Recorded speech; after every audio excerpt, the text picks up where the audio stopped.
It is predicted that on July 6th, 2024, former President Jimmy Carter will die. I do realize that no skeptic will believe that predicting the date of Jimmy Carter's death will be anything more than luck or coincidence, given his age of 99 years old and him currently being in a hospice. That is why it is also being predicted that on July 5th, one day before the predicted death of Jimmy Carter, whose name is also James Earl Carter, will be the death of James Earl Jones, the voice of the Lion King and the voice of Darth Vader. Jimmy Carter was born in 1924 and will die in 2024 because the 2424th word, 2424th word, in Strong's Greek Concordance is the word Jesus. Jimmy Carter, JC, hints at Jesus Christ. James Earl Jones, the voice of the Lion King, who also played King Jaffe Jaffer in the movie Coming to America, is king symbolism. JC, Jesus Christ, is the King of Kings. No rational person will be able to conclude that when James Earl Jones dies on July 5th and Jimmy Carter dies on July 6th, as predicted, that it will be a coincidence or random luck. The date that this video is posted proves that these predictions are being made ahead of time, as do these time-stamped emails and forensic notes PDF documents. If you are skeptical for some reason, please email me and I will forward these to you. Hello, welcome. I am predicting that former President Jimmy Carter will die on July 6th, and that his prophetic funeral, in which Trump will sit next to Obama, will be on July 11th. I am predicting that James Earl Jones, the voice of the Lion King and the voice of Darth Vader, will die on July 5th. I am predicting that Vice President Kamala Harris will die in a plane crash in St. Louis on July 22nd. She will be replaced by Michelle Obama. I am predicting that singer-songwriter Paul Simon will die on July 24th. I am predicting that dirty bombs will explode in Manhattan, New York City, and there will be a large-scale evacuation on July 25th. I am predicting that Israel will bomb Iran on July 26th.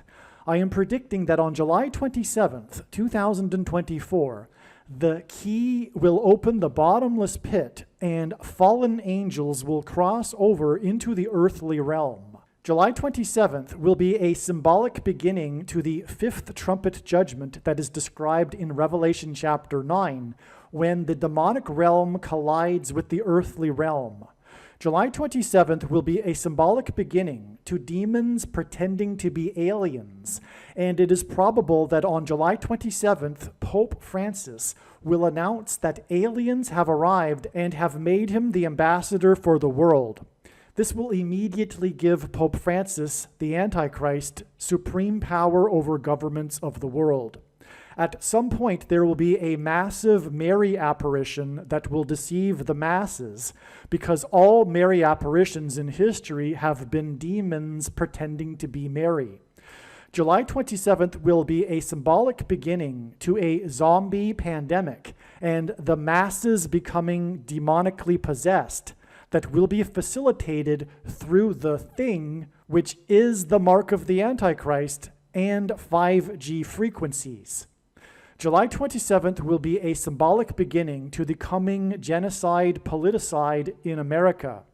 I am predicting that on August 2nd, Joe Biden will step down and make Michelle Obama the 47th president. It is predicted that Michelle Obama will make Barack Obama her vice president on August 18th, 2024, and then it is predicted that she will step down and make Barack Obama the 48th president on August 25th. It is predicted that on August 6th, the historic barge that has been stuck on the rocks of the Niagara River for over 100 years will finally break free and crash over Niagara Falls.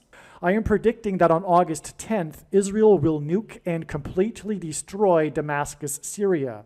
I am predicting that on August 29th, President Trump will die from a heart attack. August 13th will be the date of a catastrophic solar flare from the sun that will knock out the power grid in America that will lead to food shortages. August 15th will be the date of the resurrection rapture, the first of two raptures. The second rapture will be on September 5th. The date that this video is posted proves that these predictions are being made ahead of time, as do these time-stamped emails and forensic notes PDF documents. If you are skeptical for some reason, please email me and I will forward these to you. If you have already watched this essential introductory information in another video, you can skip ahead 31 minutes. The information in this video is showing how God was pointing to the date July 1st in regards to the predicted death of James Earl Carter, former President Jimmy Carter. The prediction being made in this video that James Earl Carter or Jimmy Carter would die on July 1st is 100% correct. The information in this video is valid. God was pointing overwhelmingly to July 1st, 2024 with Jimmy Carter connections. Not only is the information in these videos that predicted July 1st valid, it is extremely important and must be watched. Through the connections God used to point to July 1st, God told important stories and revealed essential knowledge. These videos must be watched. July 1st ended up being a step in the trail of signs that is 10 days before Carter's predicted funeral at the National Cathedral on July 11th, 2024. There were prophetic signs on July 1st, 2024 that confirmed all of the analysis, and they revealed adding 10 days to July 1st to reach July 11th. I will explain this. Also, it was predicted that Carter's funeral at the National Cathedral would be on July 6th, 2024. It is now believed that the reason why God is pointing to the date July 6th in regards to Jimmy Carter is that this will be the date of his death. July 6th is 5 days after the prophetic signs related to Carter that occurred on July 1st. And July 6th will be 5 days before the predicted date of Carter's funeral. These two sets of 5 days between July 1st and July 6th and July 11th hints at the two sets of 5 commandments in the 10 Commandments, which is the reason why one of the prophetic signs that occurred on July 1st, 2024, pointed to the movie How to Lose a Guy in 10 Days, which is a romantic comedy movie about do's and don'ts in a relationship. In pointing to this movie, How to Lose a Guy in 10 Days, God revealed adding 10 days to July 1st to reach July 11th, the date of Carter's prophetic funeral. The question is, how did God point to this movie, How to Lose a Guy in 10 Days? One of the extremely profound ways in which God pointed to July 1st was that it was 1,290 days after the first Israeli took the thing on December 19th, 2020. This was also the day that the leader of Israel, Benjamin Netanyahu, took the thing. In the last verses of the prophetic book of Daniel, there is a mention of a period of 1,290 days following the setting up of a spiritual abomination on the Temple Mount. The Al-Aqsa Mosque on the Temple Mount is a spiritual abomination, as is the Dome of the Rock. In fact, this is a typo. I really, in fact, mean to refer to the Dome of the Rock. The Al-Aqsa Mosque and the Dome of the Rock are the two mosques on top of the Temple Mount, but I'm specifically referring to the Dome of the Rock, the golden dome in the iconic images of the Temple Mount, the mosque with the golden dome. Okay, so the Dome of the Rock on the Temple Mount is a spiritual abomination, and it was completed in 688 AD. 688 AD plus 1,290 years was 1978, the year of the Camp David Accords, that were brokered by President Jimmy Carter. The giving back of the Sinai Peninsula to Egypt with the Camp David Accords was an extreme transgression against God. In the prior verse in Daniel, there is a mention of 1,260 days. 688 AD plus 1,260 years was 1948, the year that Israel was reborn after 19 centuries. In other words, the 1,260-day years connection to 1948 is a second witness that confirms the relevance of adding 1,290 years to 688 AD to get 1978, the big year prophetically for Jimmy Carter. And that is why this number 1,290 is relevant with Jimmy Carter and in context of a spiritual abomination, which is why after the first Israeli and the leader of Israel took the spiritual abomination, which is the thing, was July 1st. And this was one, again, of the ways that God was, extremely profound ways in which God pointed to July 1st in regards to Jimmy Carter. Because of this connection, it was expected that there would be a prophetic sign involving a spiritual abomination and the Antichrist, if Jimmy Carter were to not die on this date. So if Jimmy Carter if it isn't the end of the trail of signs leading to the death of Jimmy Carter, it means that it would be a step, and therefore we would expect a sign involving a spiritual abomination and the Antichrist on this July 1st date. God is demonstrating that Jimmy Carter is symbolic of the first of 7 kings in Bible prophecy. In Revelation chapter 17:11 in the Bible, there is a mention of a series of 7 kings followed by an 8th king. A secondary fulfillment, a secondary symbolic fulfillment of this prophecy, not the primary fulfillment of this prophecy, is Jimmy Carter, who was inaugurated in 77, as in 1977, began a succession of 7 presidents that leads to the identification of the Antichrist, who is the 6th and 8th presidents, and therefore the symbolic 6th and 8th kings in the prophecy. The name Barack Obama is equal to 68 in simple English gematria, which is A equals 1, B equals 2, C equals 3, etc. And therefore, his name in a succession of presidents that begins with Carter, Barack Obama is the 6th president and is predicted to become the 8th president, which is why his name equals 68 in simple English gematria. Trump is the 7th president after Carter was inaugurated in 77, which is why Trump was elected by 77 electoral votes. And on Trump's inauguration day, in the year that ended in the number 7, he was exactly 70 years, 7 months, and 7 days old. 77 days after his inauguration, Trump launched 59 missiles into Syria. 59 is the 7th superprime number. The 17th prime number is 59, and 17 is the 7th prime number, making 59 the 7th superprime number. Ancient Rome was founded after a period of 7 kings that ended in 509 BC, which is why, incidentally, the reason for the 7 kings in this Bible prophecy is it is because the primary fulfillment of it identifies Rome.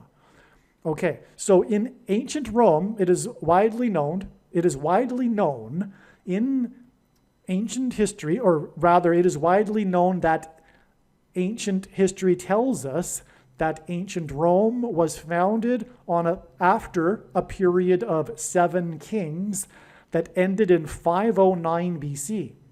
509 hints at 59, the 7th superprime number. At Carter's funeral, the presidents will be lined up in chronological order, which will point to this prophecy in Revelation about a chronological order of 7 kings, followed by an 8th king. Trump, the 7th king, and Obama, the 8th king, are predicted to sit next to each other at Carter's funeral. In the prophecy, it is said that the 8th king was, is not, and will be again. Obama was the president, is not the president, and it is predicted he will become the president again on August 25th, 2024. The predicted funeral on July 11th will be exactly 509 days after Carter first went into a hospice, and this hints at the succession of kings in Rome that ended in 509 BC. George W. Bush will also be sitting in the row of presidents at Carter's funeral, and Bush will turn 78 years old. In other words, his 78th birthday will be the date it is predicted that Jimmy Carter will die, on July 6th. His age of 78 will hint at the 7th and 8th kings in the prophecy. George W. Bush is the 5th king in this fulfillment of the prophecy, and it's only symbolic, and it's a secondary to the primary one, as I said. But George Bush was the 5th king after Carter in this fulfillment of the prophecy, and the prophecy speaks of the first 5 kings being similar and having left the scene before the 6th through 8th kings. As mentioned, on July 1st, it was expected that either Jimmy Carter would die or there would be prophetic signs that provided king and spiritual abomination symbolism.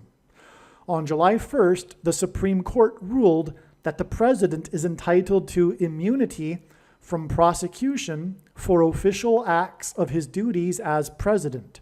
President Biden is not the symbolic 8th king in this prophecy because he is a puppet of Obama's people in the permanent government ruling class of Democrats in Washington, otherwise known as the deep state. In response to the Supreme Court's decision, acting President Biden delivered a speech about how America was founded on the notion that it would not have kings, which is ironic and prophetic because, like everything the left claims these days, the opposite is true, and Biden, the puppet of Obama and his people, is America's first king dictator. Also, in the Supreme Court's dissenting opinion, Justice Sotomayor, Obama's first appointee, said that America now has a king. She used the word king for America's leader on the date it was expected there would be a symbolic Antichrist king sign. Prior to July 1st, we also expected a sign with spiritual abomination symbolism. On this date, famous Hollywood screenwriter Robert Towne died at the age of 89. Robert Towne died on July 1st, this date that we were expecting a spiritual abomination. And he died at the age of 89. Robert Towne died at 89, exactly 1,711 days after the death of famous Hollywood movie producer Robert Evans died at the age of 89. So they both died at the age of 89. 89 is the 24th prime number. These two men worked together in Hollywood, and their two deaths at the age of 89, which hints at the 24th prime number, hints at Jimmy Carter, who was born in 24, as in 1924, and will die in 24, as in 2024. Jimmy Carter's initials, JC, hint at Jesus Christ, and G2424 in Strong's Greek Bible Concordance is the word Jesus.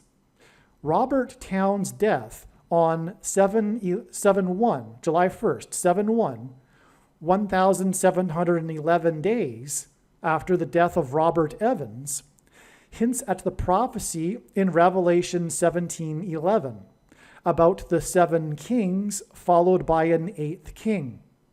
All right, so the 1,711 days hints at Revelation 17:11, which is why Robert Towne died on the day the Supreme Court Justice said that America now has a king. This hints at the coming Antichrist king, who will be defeated by the King of Kings at his second coming in 2024. If the starting date is not included in the calculation, this period of 1,711 days in between the deaths of Robert Evans and Robert Towne is also 1,710 days, and 171 is the 18th triangular number, and 18 is equal to 6 plus 6 plus 6, and 666 is the number of the Antichrist in Bible prophecy. In Bible prophecy, the period of the Antichrist's rule is symbolized by 7 years. Robert Evans is credited with making Paramount Studios a major success after ruling as its chief for 7 years, as in the Antichrist's period of 7 years.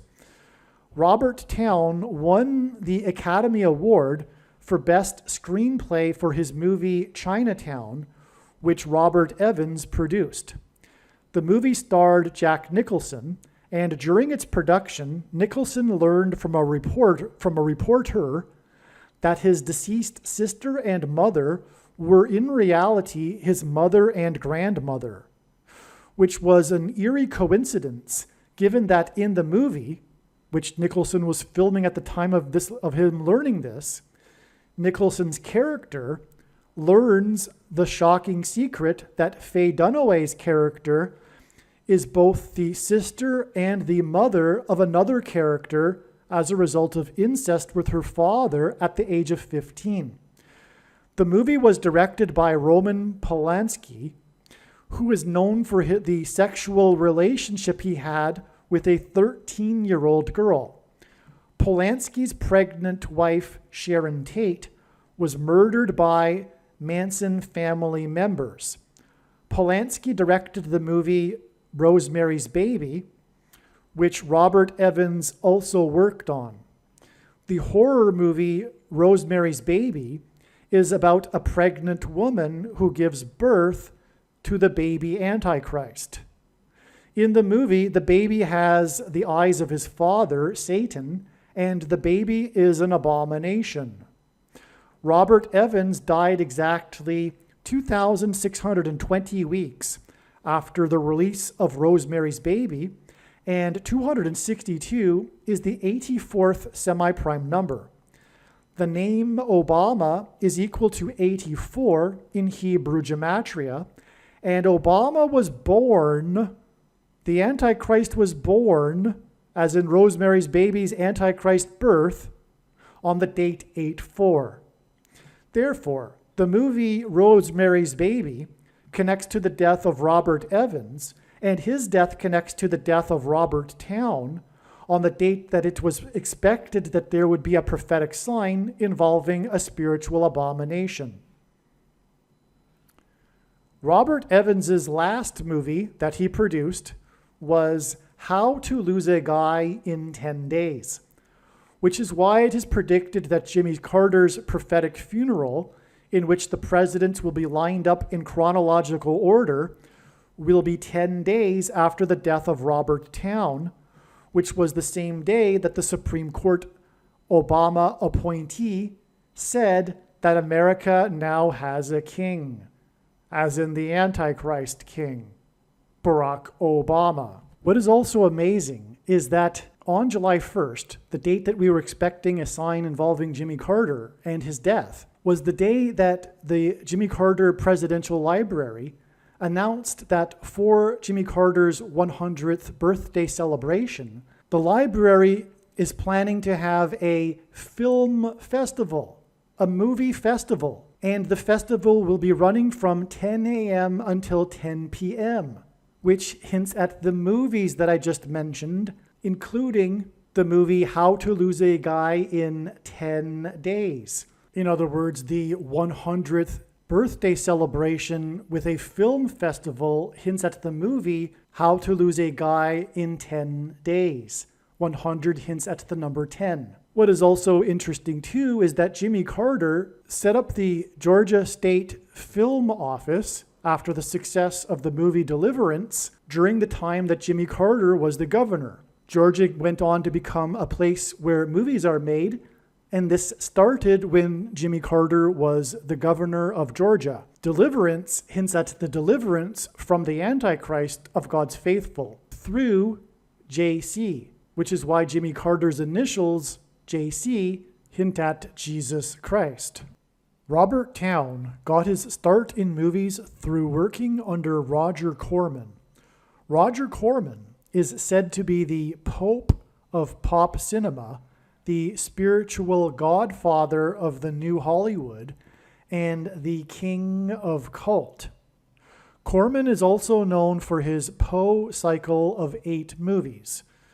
These 8 movies were inspired by 8 different writings of Edgar Poe.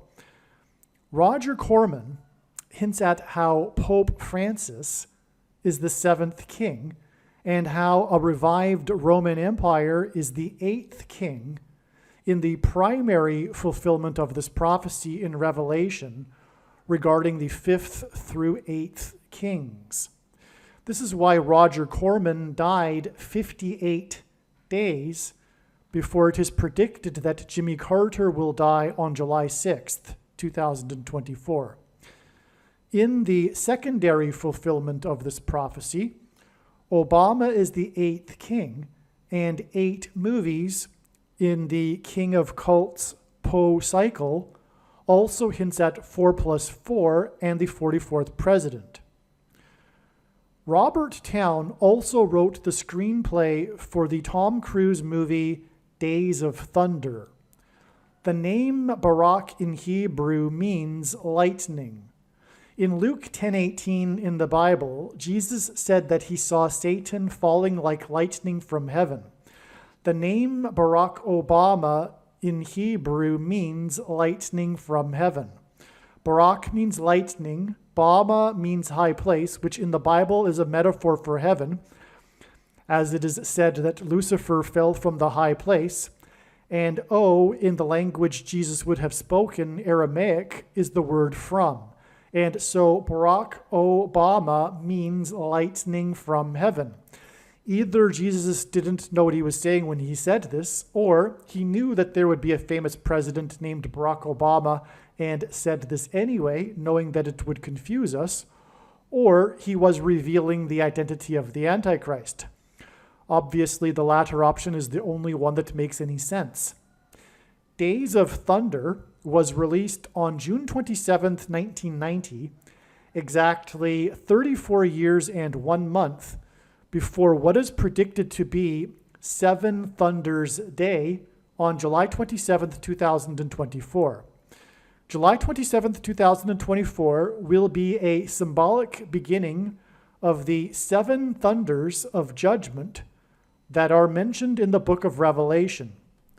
In other words, 7/27 or July 27, 2024 will be the beginning of the Days of Thunder. The 7 thunders will be supernatural phenomena such as demons pretending to be aliens and the demonic possession of the masses. 34 years and 1 month hints at 341, the 110th semi-prime number, and 110 is symbolic of the walls of security of Jericho that collapsed in God's judgment. Joshua, who led the Israelites before the walls collapsed, died at the age of 110, and this is why the Twin Towers that collapsed on 9/11 were 110 stories high. 34 years and 1 month is also 409 months, and 409 is the 40 plus 40th prime number, which hints at the 44th president, whose name means lightning. And again, this 409 months is a connection from the release of the movie Days of Thunder. To confirm his signs and connections, God pairs the numbers 23 and 44 together, as the 44th president is also the basketball president who wore jersey number 23 in high school. Robert Towne's Days of Thunder cost 2 times 30 million, which hints at 23, to make, and it was released 44 days before the release of Robert Towne's sequel to his Chinatown movie, The Two Jakes. More than a decade after the release of the movie Chinatown, Robert Towne and Robert Evans collaborated again on a sequel named The Two Jakes. It is said that The Two Jakes faced a troubled production and went through several years of development hell. The name The Two Jakes hints at the two Antichrists. The two Roberts that made The Two Jakes further confirms this. A sequel movie is symbolic of the second presidency, a sequel for Barack Obama, the second of the two Antichrists in Bible prophecy. The Two Jakes was directed by Jack Nicholson. This hints at the Antichrist directing the persecution of the saints in order for God to purge them of their Nicolaitan doctrine that the vast majority of quote-unquote Christians hold and practice, and that Jesus said would come to make war on with the sword of his mouth, on those that teach and have the works that are a product of this Nicolaitan doctrine. Make sure that you watch the 23 church signs video on this channel and read the links that will be in the description box below this video. The reason for the coincidence in the names of Robert Towne winning the Academy Award for Best Screenplay for the movie Chinatown is that Robert Towne and Chinatown point to China. China is symbolic of the red dragon in Bible prophecy that is a metaphor for Satan and his representative, the Antichrist. There is another prophecy in Revelation in which the second of the two Antichrists, Barack Obama, is said to speak like a dragon.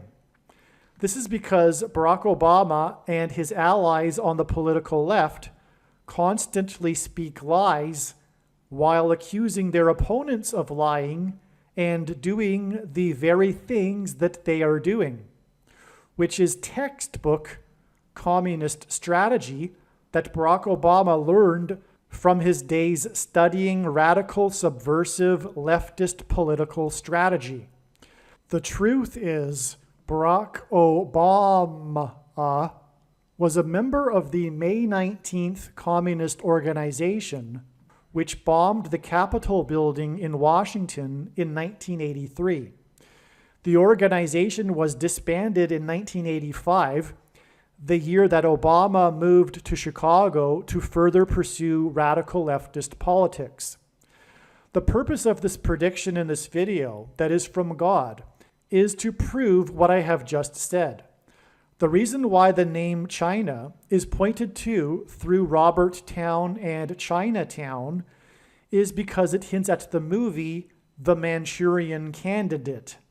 In the 1962 movie The Manchurian Candidate, the protagonist's name is Marco, and the movie was directed by John Frankenheimer, who was said to be the last of the dictatorial style of directors.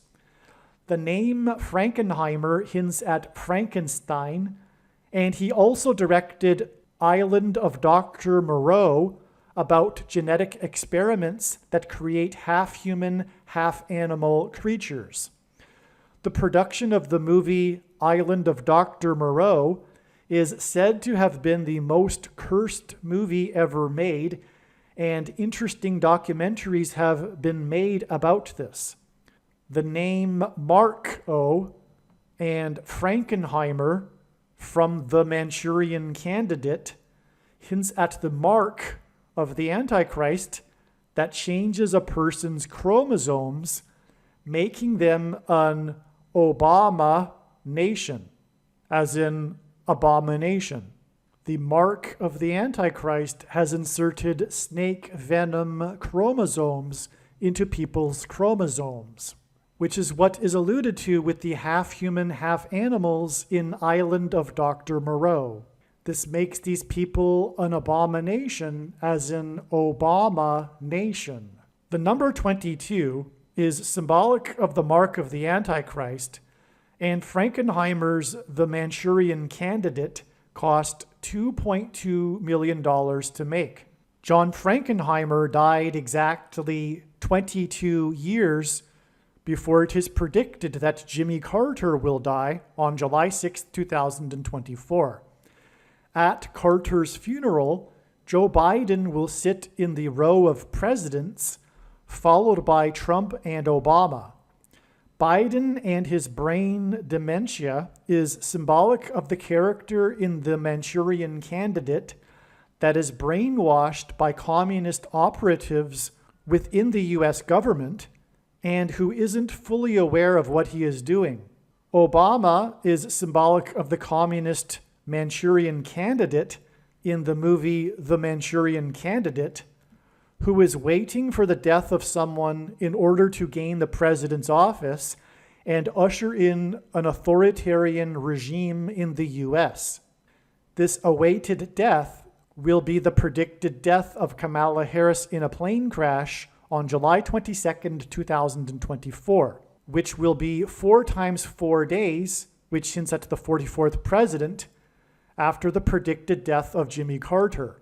The movie The Manchurian Candidate was released 446 days after the birth of Barack Obama. 446 hints at the 44th president and the 46th president. And the characters in the movie The Manchurian Candidate point to these presidential candidates. Hello, welcome. Where to begin?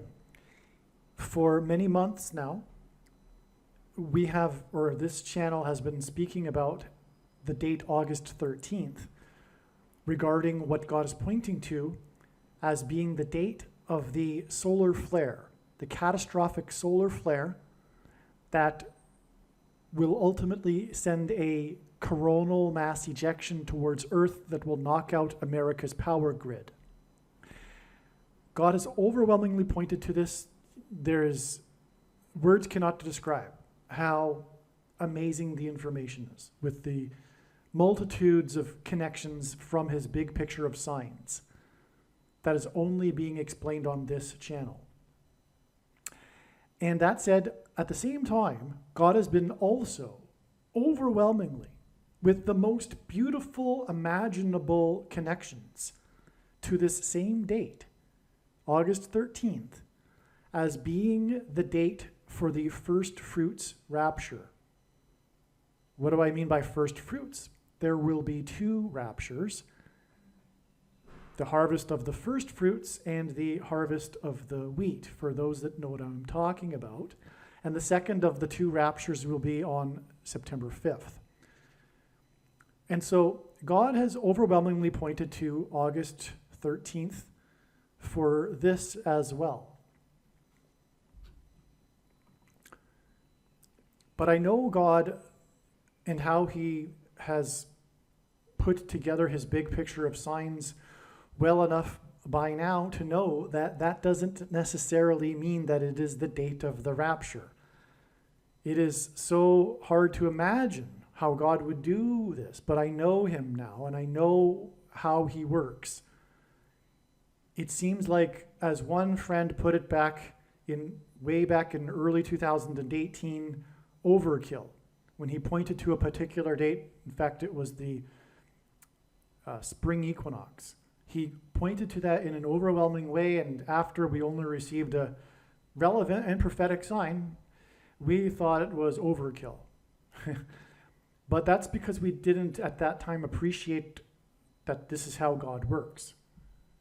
All right, but to say that God is pointing to August 13th with overkill is not really the right way to put it. It's so beautiful, but the reason why I believe now he is pointing to August 13th for the rapture is because it is the day of the solar flare.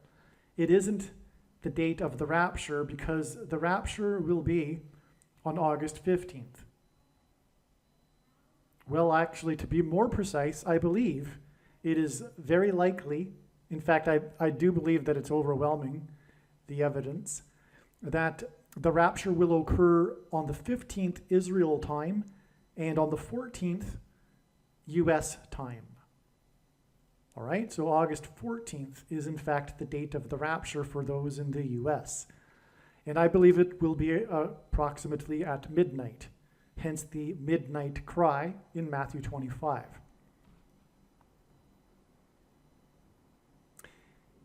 It is said that solar flares, or rather coronal mass ejections that are a result of solar flares, speed through space and they take time to reach Earth. The fastest ones take 15 to 18 hours is what I have read. And so if the solar flare will happen on August 13th as God is saying it will, through his big picture of signs, and I mean that literally, God is saying that, and it is possible to know these things, as Amos 3:7 says, God does nothing without his servants first knowing. And God is saying that the solar flare will happen on August 13th, but it does take a couple of days, or rather even the fastest ones take a day and a half to reach Earth. And so hypothetically, we can see how easy it is for the rapture to coincide when the coronal mass ejection will hit Earth and the power gets knocked out. And that makes perfect sense. But at the same time, now knowing how God's big picture works of signs, it does make sense that he would point to August 13th in regards to the rapture. But then also confirm that it would be a couple of days later with some other connections, which I'll get into here. And I will be making a lot of videos regarding this information, regarding how God is pointing to August 13th. And there will be these rapture videos talking about the rapture symbolism that is pointing to August 13th, but it won't be, I don't think now, on August 13th. It will be a couple of days later when the coronal mass ejection will hit Earth. And I'll just give you something to start with, and believe me, it is only nothing. It is only, I don't say nothing, but I mean it is only one little thing because of it being a thing among many, many other amazing things. But the date, August 13th, gives us the 13th of the month, and it is the 9th of Av in the Hebrew calendar. I personally spent a few years, a couple of years at least, over 2 years, in an Airbnb setup in Poland where I had been renting a room in which the apartment had 2 other rooms that were vacated and moved in with people from renting on Airbnb on a daily basis. It gave me an opportunity to speak to new people and tell them about the evidence for the God of the Bible and Jesus Christ on a daily basis. And I would do this through using the back door. I would never tell someone, hey, can I tell you about the evidence for Jesus? Because the conversation won't happen, as we know. So I give them probably over an hour worth of information without them even realizing that I'm giving them information that confirms that the Bible is true. But I tell them, I get into this story, I start with the story about how all of the calamities in Jewish history, and for anyone, most people, history is interesting, and especially something like this, because I tell them how, about the coincidence that all of the calamities, and there have been about 12 of them in the last 2,000 years, have all coincidentally started symbolically on this 9th of Av date in the Hebrew calendar. And I tell them how at the end of all of this, it points to Deuteronomy chapter 28, when God said to them, the Jews, as they were entering the promised land, when they reject him in the future, he will, God, chase the Jews around the world from nation to nation by the sword, which is literally what happened. And when the Jews returned to Israel in the 20th century, it was from over 100 countries. They were literally spread out all over the world by being chased around the world by the sword. If we read the text, it's clear that in the prophecy, God is also describing Auschwitz and the Holocaust. It's clear. And just on that note, for just one example, the Grass Action Warsaw policy had an official start date, which was when they rounded up Jews and put them into the ghettos. That memo put forth by the commandant was dated the 9th of Av in the Hebrew calendar. And the date that they first started rounding up Jews and putting them onto death trains to the death camps was also on the 9th of Av in the Hebrew calendar. The reason why for all of these calamities that symbolically began on the 9th of Av is because the first and second temples in Israel, in ancient Israel, were destroyed on the 9th of Av. The Babylonians in the 6th century BC came and destroyed the temple on the 9th of Av. And then the Romans also coincidentally destroyed the temple on the 9th of Av. And the Romans weren't like, hey, let's wait a couple of days because the 9th of Av is coming up and let's do it on the same day that the Babylonians did it. No, and in fact, the history of the Jewish-Roman War had it that that just happened to be the day that the Romans finally broke through the walls that around Jerusalem that they had been trying to break through for a number of days. And so anyway, both of the Jewish temples were destroyed on the 9th of Av, and the temple is symbolic of their relationship with God. Okay, and then the first time they were exiled, it was only to Babylon, and then they returned, as was prophesied. They returned after 70 years and rebuilt the second temple in the 70th year after their exile to Babylon. But then after the second temple was destroyed by the Romans, they were chased around the world, as was promised, after God said they would reject him.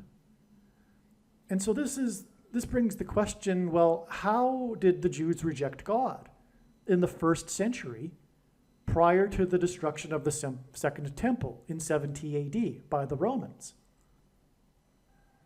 Because the calamities, again, in all of the history symbolically began on the 9th of Av, and I could go through the list, but it would take a while.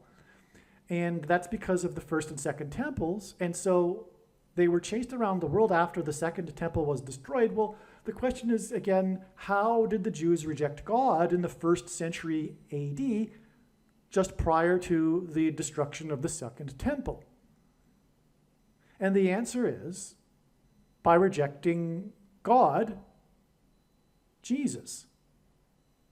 That's how the Jews rejected God, because Jesus claimed to be God, and the Jewish leadership rejected this and had him crucified. And then they were chased around the world for rejecting God, Jesus. And there's no other explanation for how the Jews rejected God in the first century AD before 2nd AD. That's the only explanation that makes any sense. And so as the Jews were being chased around the world from nation to nation on the 9th of Av, God was pointing to the first and second temples that were destroyed on the 9th of Av in order to demonstrate and point to Deuteronomy chapter 28 and their rejection of him, and to point to how they rejected him through rejecting the Messiah, God, Jesus. And by the way, I've had a Jew or a Muslim tell me that Jesus didn't claim to be God, but they are ignorant and have no knowledge at all regarding the New Testament. I can clearly show you the passages where it's very clear that Jesus claimed he was God. And so either Jesus was lying or he was crazy,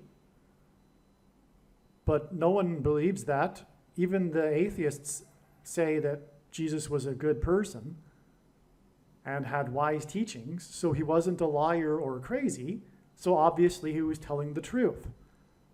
And anyway, this is only scratching the surface of the evidence for Jesus for anyone that cares to look into it.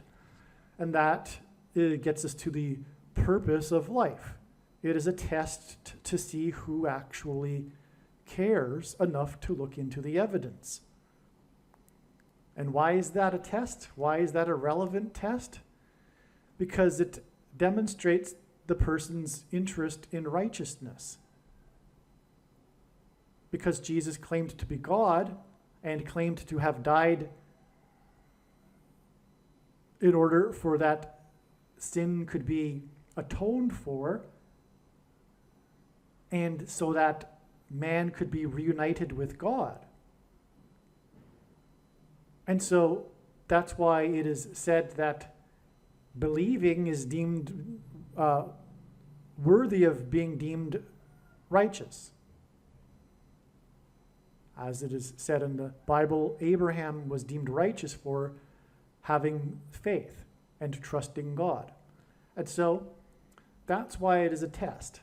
It's essentially a test of righteousness. There are many quote-unquote Christians that will also say that that's where it ends, but it doesn't. It's not intellectually agreeing with a particular doctrine that enables us to be saved. We are saved through Christ's Spirit and being born again, and through, after coming to faith, living out the rest of our life with faith. Faith is a doing, it is an action, which is why the second part of salvation was illustrated with Abraham when he was requested by God to sacrifice his only son, Isaac, at which point God said to Abraham to stop as he was about to do it, as God said to him, "For now I know that you fear me." And in other words, God didn't know prior to this. Contrary to what the Gnostic Calvinists say, things aren't predetermined and God does not know everything, otherwise we wouldn't have free will. And that's what makes us in his image, is the fact that we have free will. God knows all possibilities, but he doesn't know what we will choose. That's why he said to Abraham he didn't know prior to Abraham following through and trusting God with his faith, with his actions.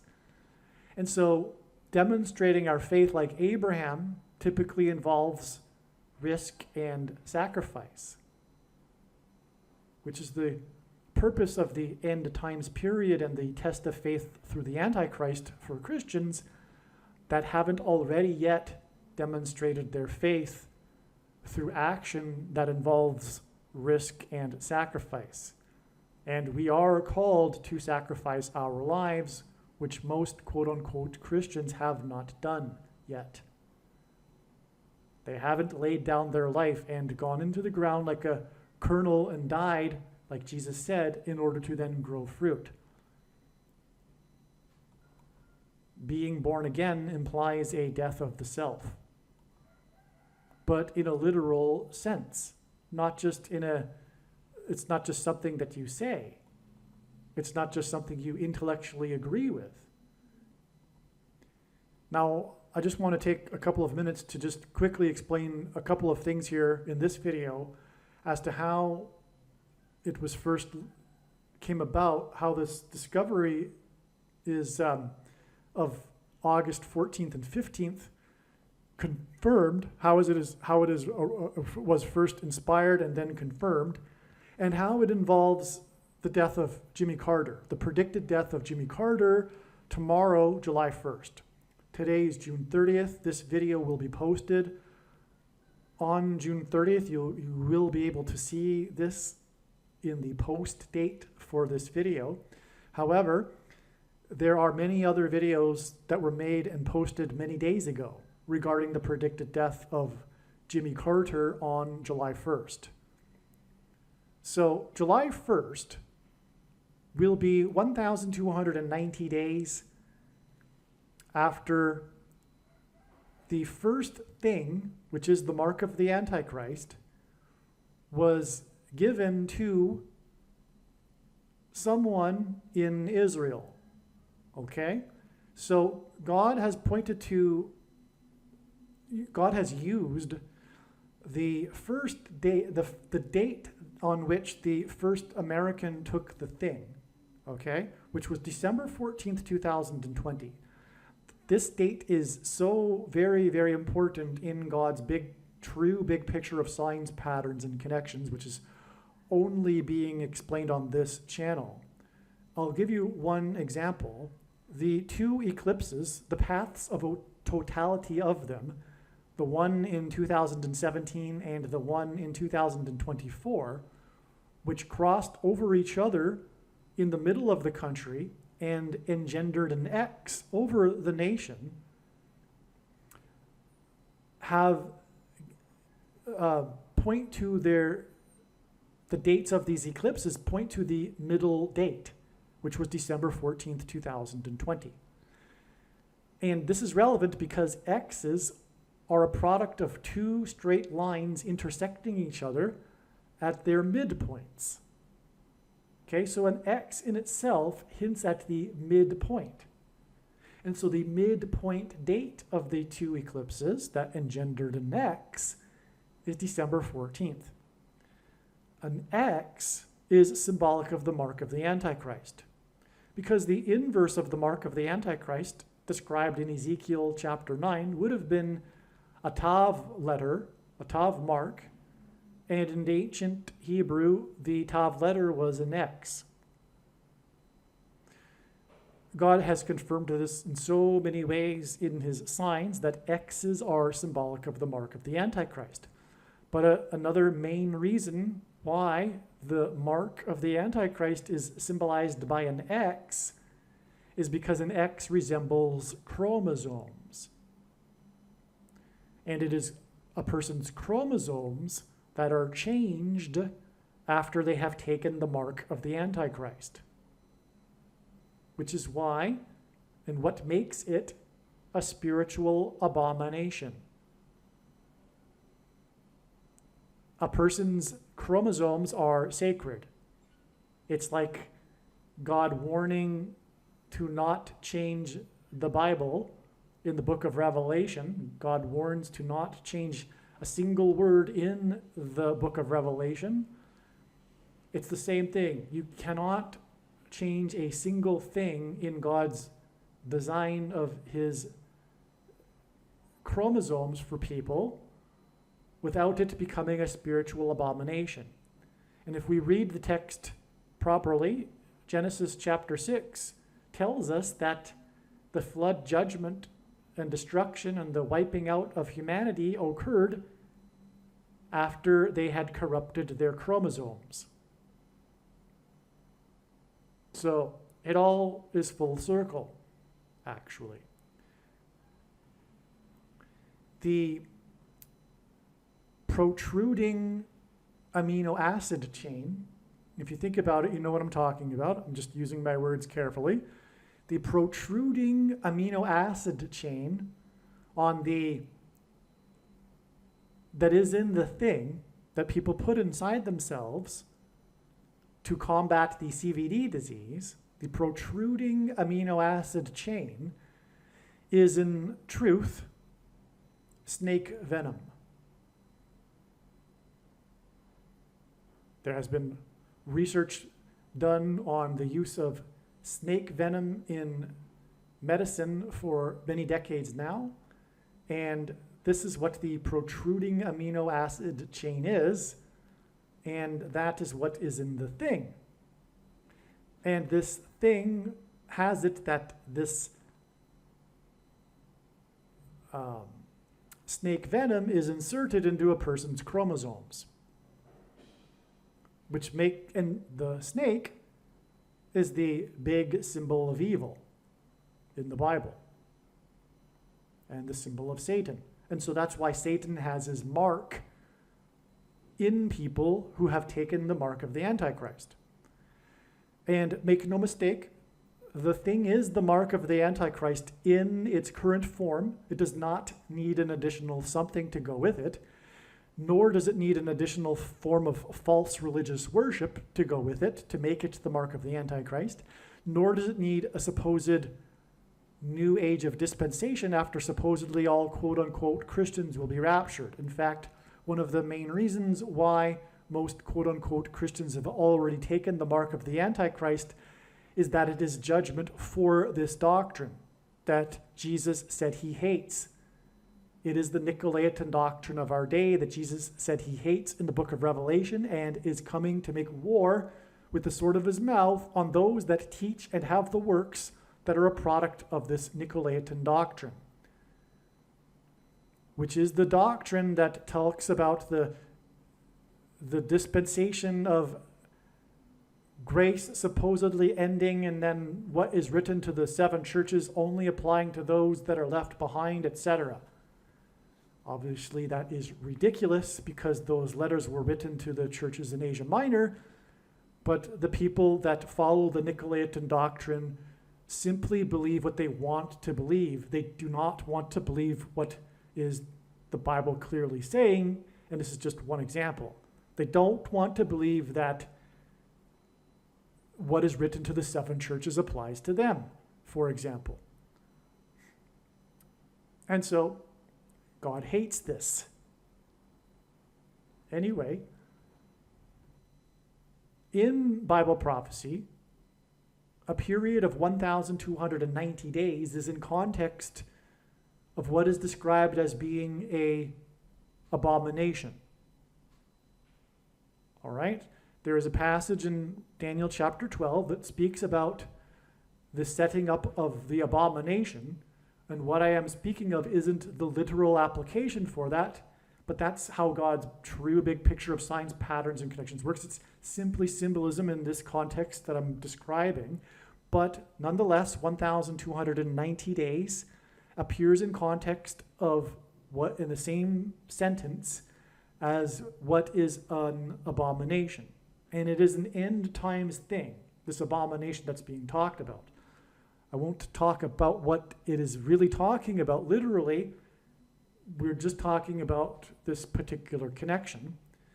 And 1,290 days after the first Israeli took the thing, which, if I'm correct, was the day that the leader of Israel took the thing. And I think at the time the leader was Benjamin Netanyahu. And that was December 19th, 2020. Okay? So it was December 14th, the mid-date between the two eclipses, that was the first American, but it was December 19th. Now, December 19th was also the day of another very important prophetic sign involving the Space Dragon, SpaceX's Dragon crew and the Dragon capsule, which will be explained in other videos. It's very, very important, actually. I'll reframe. It's actually, it regards aliens. Demons will be pretending to be aliens very soon. And this will be another major test for quote-unquote Christians, because obviously if you are a Christian, it's impossible that there be aliens, because Jesus was God and he didn't go around the universe hopscotching, dying on crosses for the sins of other species of aliens. In other words, you're not a Christian if you believe it's possible there be aliens. They're not compatible. But that's why there will be aliens, because it's designed to fool people that don't really have a biblical worldview and are pretty much superstitious about their faith, like the majority of quote-unquote Christians. Okay, so if we add 1,290 days to the day that the first Israeli took the abomination, which is the thing, then we reach July 1st. Now, as you know maybe, I have made many videos in the past, posted many days ago, talking about how July 1st is the predicted date that Jimmy Carter will die. And that is relevant in the context of Israel, because Jimmy Carter brokered the Antichrist Camp David Accords when Israel was pressured to return the Sinai Peninsula to Egypt. But God said in the Bible that this territory belongs to him, Israel, and the Jews. But this is symbolic because this is what the Antichrist will be doing very soon, leading a world effort to make Israel a divided land and to make Jerusalem an international city. And so that's what Jimmy Carter hints at, which is why he will die 1,290 days after the first abomination was taken in Israel. Now, what is astounding beyond words also is that the Al-Aqsa Mosque on the Temple Mount in Jerusalem, which sits directly on top of where the Jewish temple once stood, which the spiritual enemy put there because of this. In other words, Satan put the Al-Aqsa Mosque on top of the location where the Jewish temple stood because it is Satan's prerogative to frustrate the restoration of Israel. Okay? So that Al-Aqsa Mosque was completed in 688 AD. And if we add 1,290 years, we get 1978, which was the year of Jimmy Carter's Camp David Accords. And that hopefully has dropped your jaw if I have explained it well enough. Okay, again, we are talking about the predicted death of Jimmy Carter 1,290 days after the first Israeli took the abomination. The number 1,290 occurs in context of the last verses of the last book of the book of Daniel regarding the temple and the Temple Mount. And in fact, it speaks about the abomination that will be set up on the Temple Mount. And it speaks of this 1,290 days. We also know from Bible prophecy that the days are symbolic of years. And when we add 1,290 years to the abomination that is on the Temple Mount, which is the Al-Aqsa Mosque, we get Jimmy Carter and the Camp David Accords, which is about Israel and its land, just as is the Temple Mount is. Because the final stage of the restoration that has yet to occur is the Jews taking control of the Temple Mount and rebuilding the temple, which is going to happen shortly. Because first they got restored and they got a state, but they didn't have East Jerusalem. Then in 1967 they got East Jerusalem, but they still didn't have the Temple Mount. So there's a three-stage process here. There's parallels with this 3 stages, by the way, in the Bible too, and also there's the 3 stages of pressing olives to make olive oil, and on and on. And there's the 3 stages of Jesus' crucifixion too, which began in the Garden of Olives. Well, anyway, what I'm saying here, again, I'll just say this again, just to be redundant, just to make it clear. We have in the Bible, in the context of the end and the Temple Mount, a period of 1,290 days. And we know from Bible prophecy that these numbers of days are symbolic of numbers of years as well. Okay, there's the year for a day prophecy rule. I'll just give you a quick example. Daniel chapter 8 talks about the temple and it being restored after 2,300 days. And it talks about the most central or the most important battle in Western history, which was the Battle of Granicus. Had the Greeks lost to the Persians, there wouldn't have been Western civilization. That battle happened in 334 BC. And when we add the 2,300 years instead of days, we get 1967. And if I didn't mention, the reason why that's relevant is because the passage continues to repeats it over and over about this restoration of the temple. And the Jews recaptured the Temple Mount in 1967. For the first time since Daniel, they had self-rule over the temple, or the East Jerusalem. Well, they had, for one day, or maybe it was 10 days, they had rule over the Temple Mount until they gave it to the Jordanians. And so that fulfilled that prophecy. It was exactly 2,300 years after the Battle of Granicus. And without that connection, there is no purpose for the Battle of Granicus in that prophecy, contrary to what the deluded Jehovah's Witnesses say. Okay, so we have the year for a day rule in Bible prophecy. Now, this 1,290 days, again, is talking about a spiritual abomination, which we know the primary fulfillment of that is what will happen on the Temple Mount. But the mark of the Antichrist, is also a spiritual abomination. And the thing was taken for the first time in Israel on December 19th, 2020. And when we add 1,290 days, we get July 1st, the predicted date of the death of Jimmy Carter. But the Al-Aqsa Mosque, which is also symbolic of what is coming on the Temple Mount and a spiritual abomination, because it is in itself a spiritual abomination, when that was completed in 688 AD, and when we add 1,290 years, we get 1978, the year of Carter, and the Camp David Accords, which was an abomination. The biggest transgression against God that's described in the end that the nations will do is exactly what Carter did.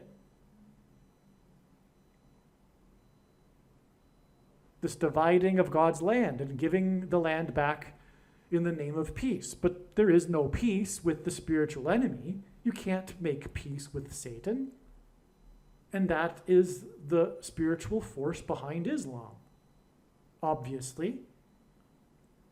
And when this prediction comes to pass, it'll prove Christianity, and therefore it will prove what I just said, that Islam is a force from Satan.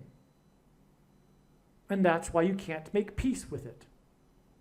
And any attempt to make peace simply emboldens the enemy,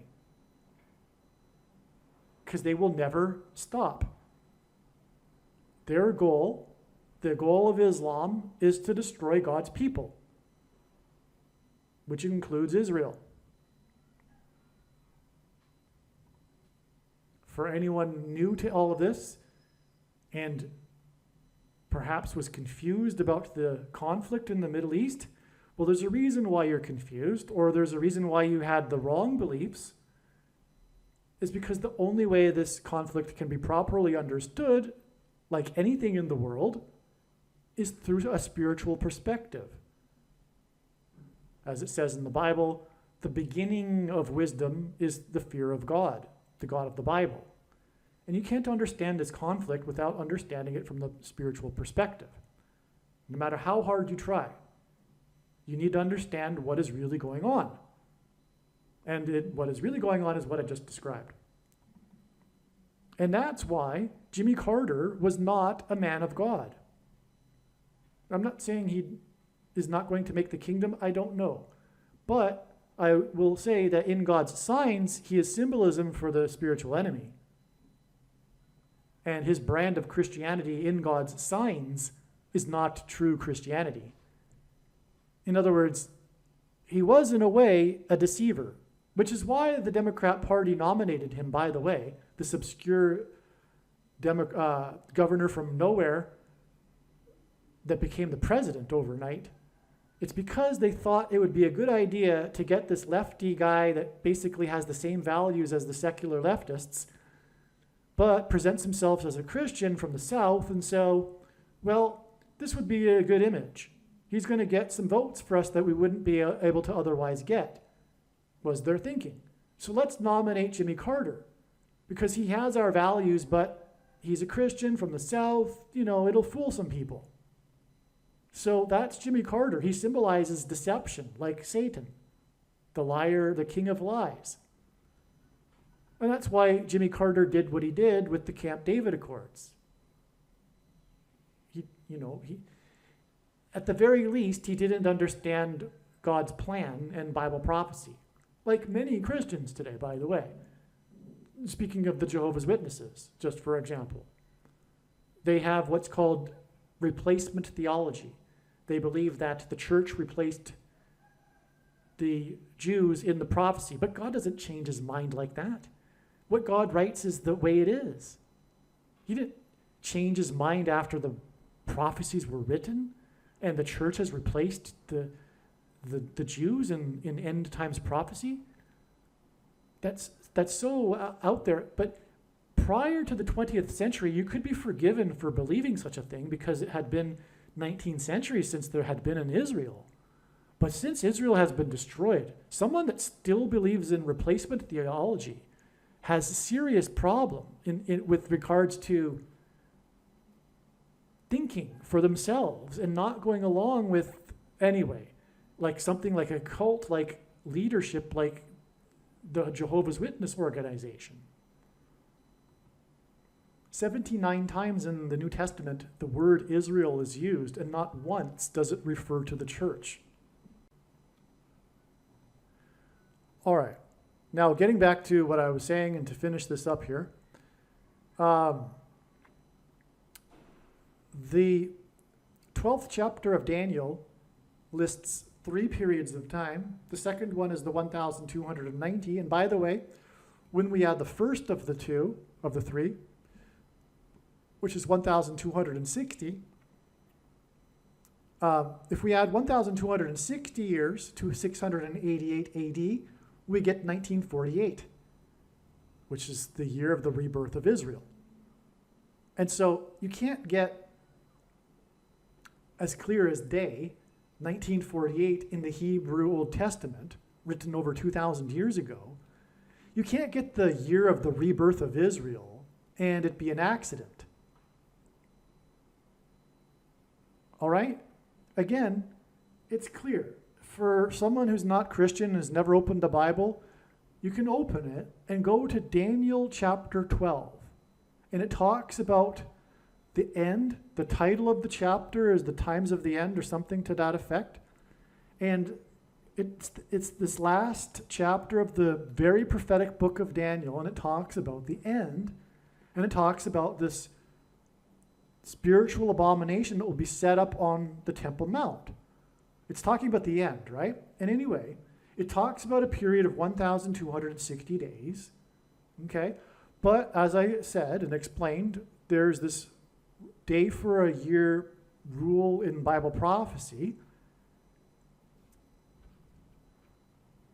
And when we add 1,260 years to the year that the Al-Aqsa Mosque was completed in 688 AD, we get the year that Israel was reborn. And that isn't the only way from the Bible we get 1948, by the way. Just quickly, in Ezekiel chapter 4, God told Ezekiel, and this is where we get the year for a day rule, in the prophetic chapter 4, God told Ezekiel to do a certain thing to demonstrate how Israel was going to be punished for 390 plus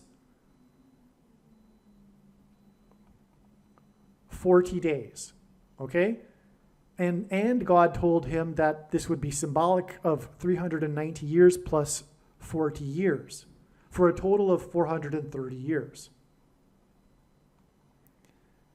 Now, also in Bible prophecy, it was prophesied beforehand that the Jews would be exiled for 70 years and then would be allowed to return to Jerusalem after the 70-year period, which is exactly what happened, and secular history records this did happen as well.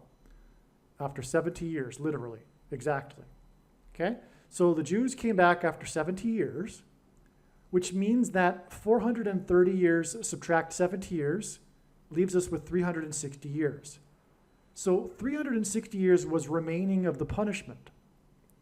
Now, in Deuteronomy chapter 28, the chapter I spoke about earlier, in which God spoke to the Jews before they crossed into the promised land, he told them that if they do not repent when they come back, that he will multiply their punishment times 7. Okay, so 360 years of the remaining punishment when they came back in 536 AD, or BC, we get, so 360 years is the remaining of the punishment at the time that they came back in 536 BC. Okay, so 360 years times 7, though, is 2,520 years. In the Bible, a prophetic year, is 12 months of 30 days each. And when we times out 30 days times 2,520, we get a total of 907,200 days. All right, and that number of days, when we add it to the autumn of 536 BC, we get exactly the spring of 1948. You can do that very simply too by dividing the 907,200 days by 365.25. 365.25 because an average year, because there are leap years in which there are an extra day in the calendar. So 365.25, if you divide that into the 907,200 days, you get 2,484.8 years. All right? Now, if you add, they came back in the autumn of 536, so if you do negative 536.25, all right, because it's 536 years back, plus an extra quarter of a year because you're talking about the autumn. And then you add the 2,400,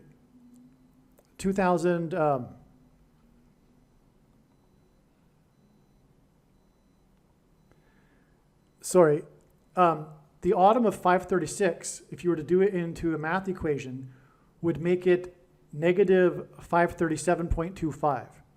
Because you go back a complete 536 years, and then you go one quarter more, you're talking about a negative 537.25. Right? That's how it would work. The beginning, January 1st, 536 BC, would only take you back negative in terms of a math equation to 536. But we're talking about the autumn of 536 BC. So it would be negative 537.25, and then you add the number of years, which again was 2,484.8, and you get 1948.5. And Israel was reborn in the middle of May in 1948. Right? So that's the second way in which we get the number 1948. Now I've told you how we got 1948 twice in the Bible. 1967 I told you about it a minute ago, and from Daniel chapter 8. And we're talking about, in this video, the 1,209, the third of the uses of the 1,200 of the three numbers in Daniel chapter 12, 1,290 to give us 1978. And for many years, I thought, that was interesting, but is really God pointing to the Camp David Accords? Well, yes, but the other dates that you get are like the most important years in modern Israel history. The year that they got the nation back in 1948, they became a nation, and then in 1967, which was the year of the Six-Day War, when for the first time in 19 centuries they had rule over their ancient capital. So 1978 doesn't really qualify as high on a scale as those two dates, those 2 years. And so it was debatable as to whether or not how much God was pointing to 1978, or whether it was just a coincidence that was the year of the Camp David Accords. But when the prediction comes to pass that Jimmy Carter is going to die 1,290 days after the thing was taken in Israel, well, that brings up the 1,290 years connection from the year that the Al-Aqsa Mosque was completed to 1978. This video is, by the way, extremely profound. If you are a Christian, make sure you never ever stop sharing this video on social media. I mean, spend hours every day posting it. Work. I know because of the Nicolaitan doctrine, most quote-unquote Christians have somewhat of a phobia regarding the necessity of works. But Jesus hates this doctrine, and this is a bag of gold. And Jesus warned to Christians that don't do anything with their bags of gold, that they would be banished to hell. So, and our bags of gold, by the way, are representative of our opportunities and abilities. This is a bag of gold. Nothing compares to this video and the prediction of Jimmy Carter's death, and having now explained 4 dates in the Bible that prove the Bible, 4 years in the Bible, and disprove things like Jehovah's Witness, even, and replacement theology and Catholicism, because they don't believe in any of this stuff either. Okay, so now the thing is that there's one last number of days in Daniel chapter 12, which is the last verse of the last chapter of the book of Daniel. And that's a period of 1,335 days. And it says, "Blessed is he who waits for and arrives at the 1,335 days."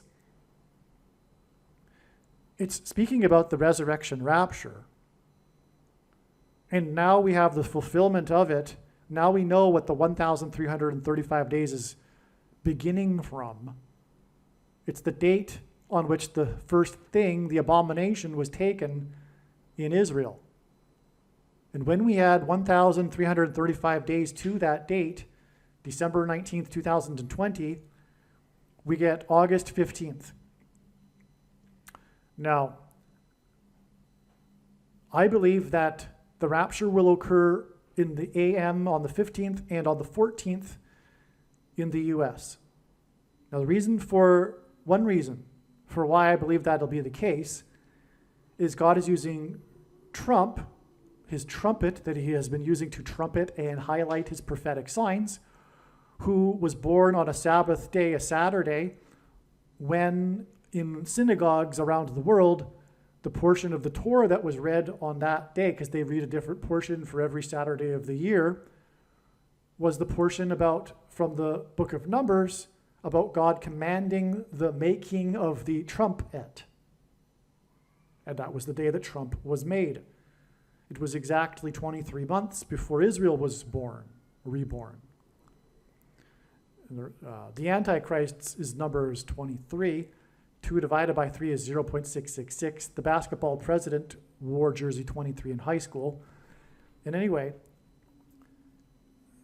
Paul, the apostle, used the phrase, the last trump, in reference to the resurrection rapture.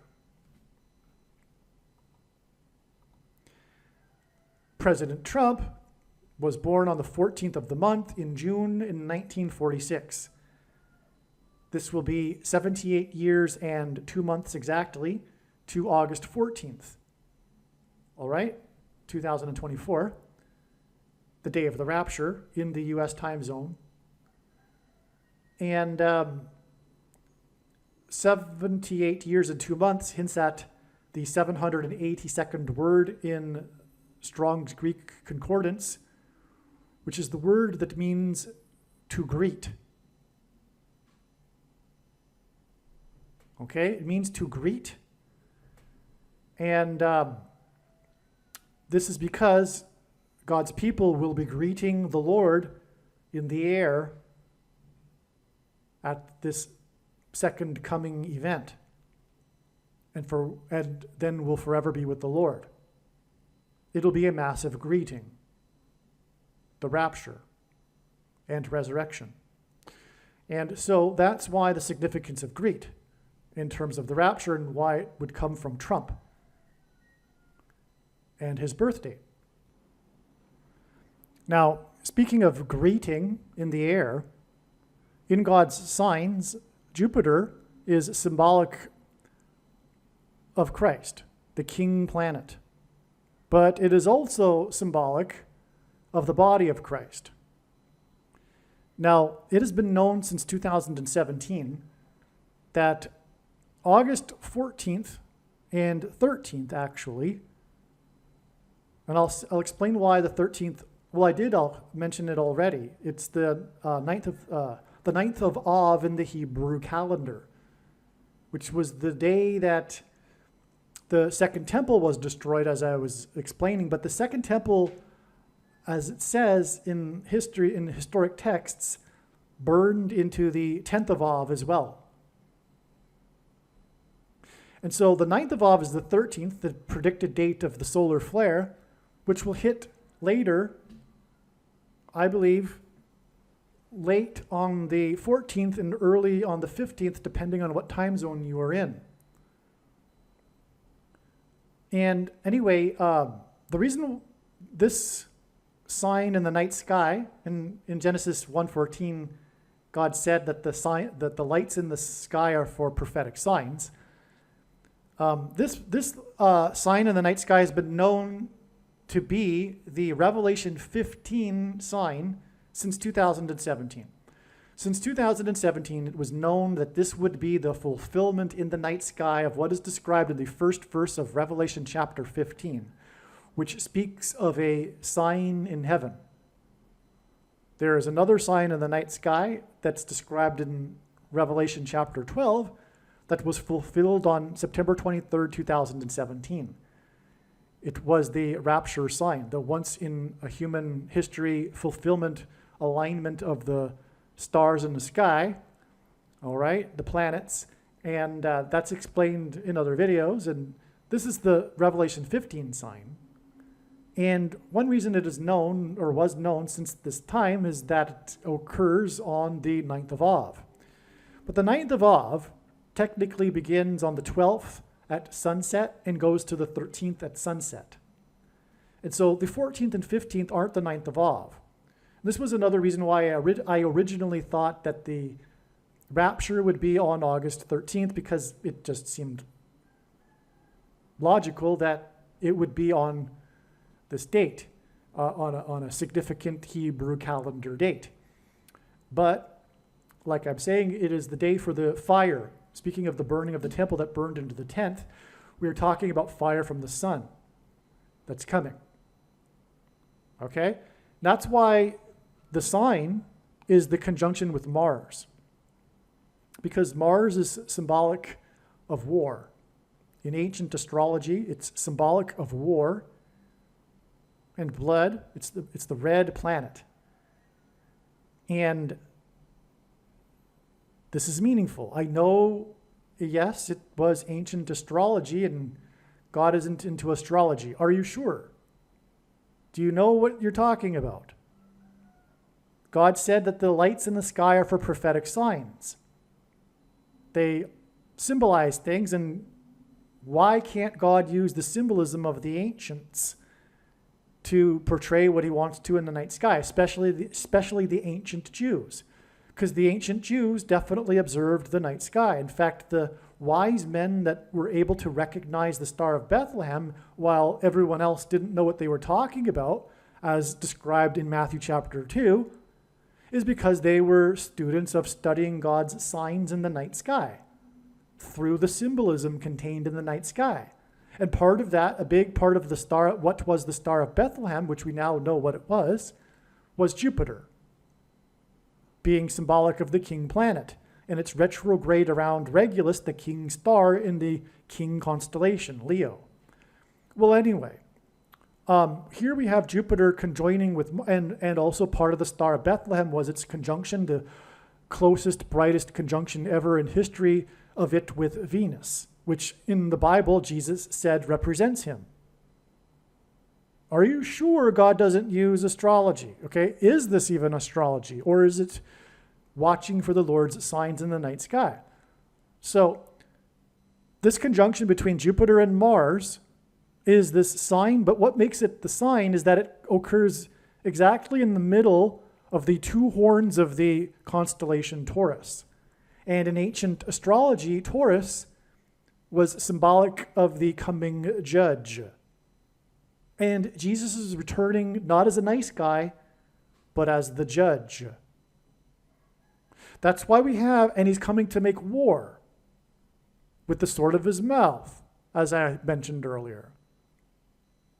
He's coming to make war on the unrighteous. He is the coming judge. And Jupiter symbolizes Jesus and the body of Christ, which will be raptured on this date of this sign. But he's coming to make war, and that's why it conjoins with Mars in between the two horns of the constellation that means the coming judge. All right? Now, if we look at it, the date, so here's the date, right? Arguably, the 13th is also a close conjoining with it, right? Which is why I thought, I overlooked the fact that it's closest on the 14th and 15th. Depending on what time zone, this time zone is UTC time. But on the 13th, too, we have something interesting. It's in between part of the constellation Taurus, which is the Pleiades grouping of stars, which is symbolic of the seven churches, which is what makes this the Revelation 15 sign. Because in Revelation 15, the sign in the heavens is, as it says, I'll just read it in a second here. It says, it speaks of the seven angels. Well, how is that going to be depicted in the night sky? Well, this is how. The Pleiades grouping, if you will, I forget what you would term it. It's not a constellation, but anyway, it's made up of seven, which mirror the geographical disbursement of the seven churches in Asia Minor, as I'll show right now. Okay, so here we can see the Pleiades grouping of well, they aren't even stars. They're actually, I think they're galaxies. I could be wrong, but it's the Pleiades grouping, and no, maybe I'm wrong. Maybe I should look this up. I apologize. It's, I learned this before, I'm sure, and I can't remember everything, I guess. Well, anyway, as you can see, there is a symmetry between the geographic locations of the 12 churches. So for those that don't know, the first chapters of the book of Revelation, Jesus writes letters and grades the seven churches of Asia Minor. The only church of the seven that he said didn't have anything against them and would be spared the hour of tribulation, in other words, raptured, was the Church of Philadelphia, which is a serious warning for quote-unquote Christians.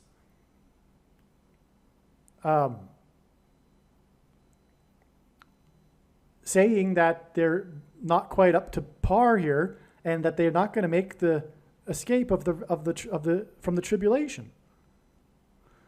The Church of Laodicea, and by the way, many people, including myself, believe that these seven churches, what Jesus wrote about them, is symbolic of the seven stages of church history, and therefore the Church of Laodicea describes the modern evangelical church. And when you read it, it most certainly does when you have a proper understanding of doctrine and soteriology,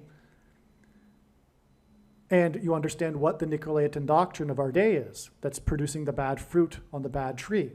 That is the modern evangelical church. The Church of Laodicea, that thinks that it is in need of nothing, does not fear the Lord, really, which is what the Lord is looking for, really, and thinks it is in need of nothing, but does not realize, as Jesus said, blind, pitiable, naked, poor, and such that Jesus wants to vomit out of them out of his mouth.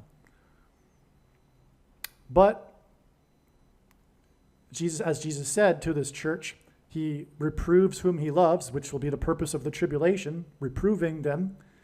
He reproves whom he loves, and he is still knocking at the door, which is quite something because it says that, in other words, Jesus isn't inside this church. He is knocking on the door, and this church isn't letting him inside. They think he's inside, but they're not letting him inside the church. He's knocking on the door. This is the church, the American church, the Church of Laodicea, the evangelical church, the modern church, which doesn't only apply to the evangelical churches in America. America has spread this brand of Christianity around the world, and these churches around the world are likewise deceived. Literally, it is deception from Satan, their doctrine. For example, once saved, always saved. It is rooted in Gnosticism, which is satanic. Anyway, enough of the theology here. Make sure you watch the 23 church signs video on this channel. If you are a Christian, you should recognize, in my opinion, once the prediction comes to pass, that will be the most important video on this channel for you. The 23 church signs video on this channel. Okay, so back to what I was saying here. So we see the parallel here, right? Between Pleiades and the seven churches. Okay, now here is Revelation 15, and speaking of this sign, and I saw another sign in heaven. He's saying another because the first one was the Revelation chapter 12 sign, which was fulfilled in the night sky on September 23rd, 2017. As I'm saying, this sign will be fulfilled on the 9th of Av in 2024, and it was believed that this would be the case since 2017. Okay, and the reason why I say 2017 is because someone else discovered this connection, and I don't know when they discovered it. I think it would have been, you know what, I really don't know. The late Dan Matson had it on his website, and I'm not sure if he was the person that discovered it. He might have been, but it was discovered before even 2017, that's for sure. And I saw another sign in heaven, great and marvelous, 7 angels having the 7 plagues, the last plague. So it's talking about 7 angels and them having 7 plagues. Well, Pleiades has 7 stars, right? Hinting at the 7 churches, which is another 7 in the book of Revelation.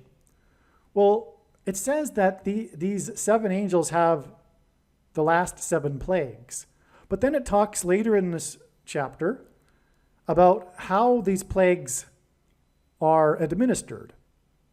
When the 4 beasts give the 7 angels 7 golden vials or bowls, okay? Depending on the translation, they're 7 bowls full of the wrath of God, who liveth forever and ever. And then the temple was filled with smoke from the glory of God and from his power, and no man was able to enter into the temple till the 7 plagues of the 7 angels were fulfilled. So, and then the preceding chapters go on to describe each bowl being poured out onto the earth. So it's a bowl or a cup, if you will. So back to the sign in the night sky. We have here part of Taurus, Pleiades. Taurus is this sign, this big sign that's described in Revelation 15, as I'm saying. This gives us the 7s that were mentioned that I just talked about, but they were cups, bowls. Well, if you look at it, it's quite clear, in my opinion, that this is a cup with a little handle on it. So if it's a bowl, doesn't mean there can't be a little handle on the bowl that's used to pour it out. Because it's the angels that are administering it. These angels have hands, and they would be pouring them out. So how does the angel pour it out? Well, I believe it's because it's like a cup.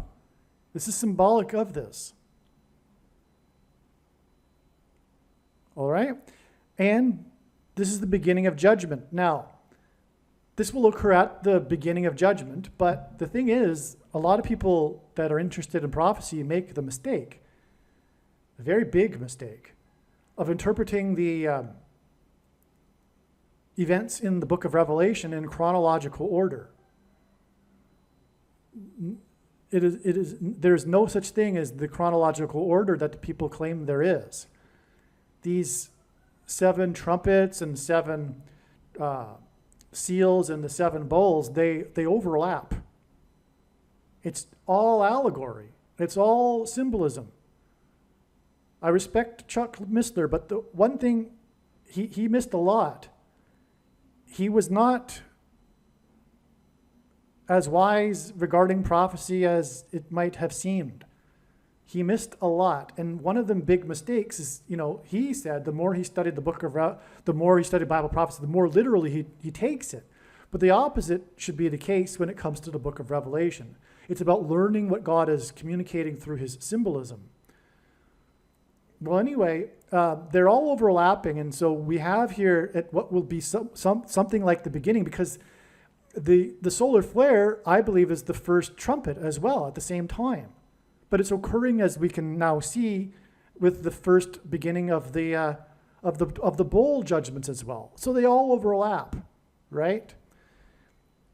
And it's just a way for God. It's a method for God to tell what is happening through prophetic language. It's not meant to be taken literally, and not literally in terms of timing either.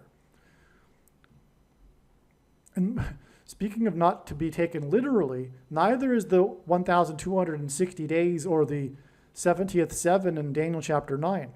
The 70th seven began, there were a number of symbolic beginnings to the final 7 years in 2017, including the inauguration of Trump-et when he was 70 years, 7 months, and 7 days old, 77 days before he launched 50 missiles into Syria, and 59 is the 7th super prime number.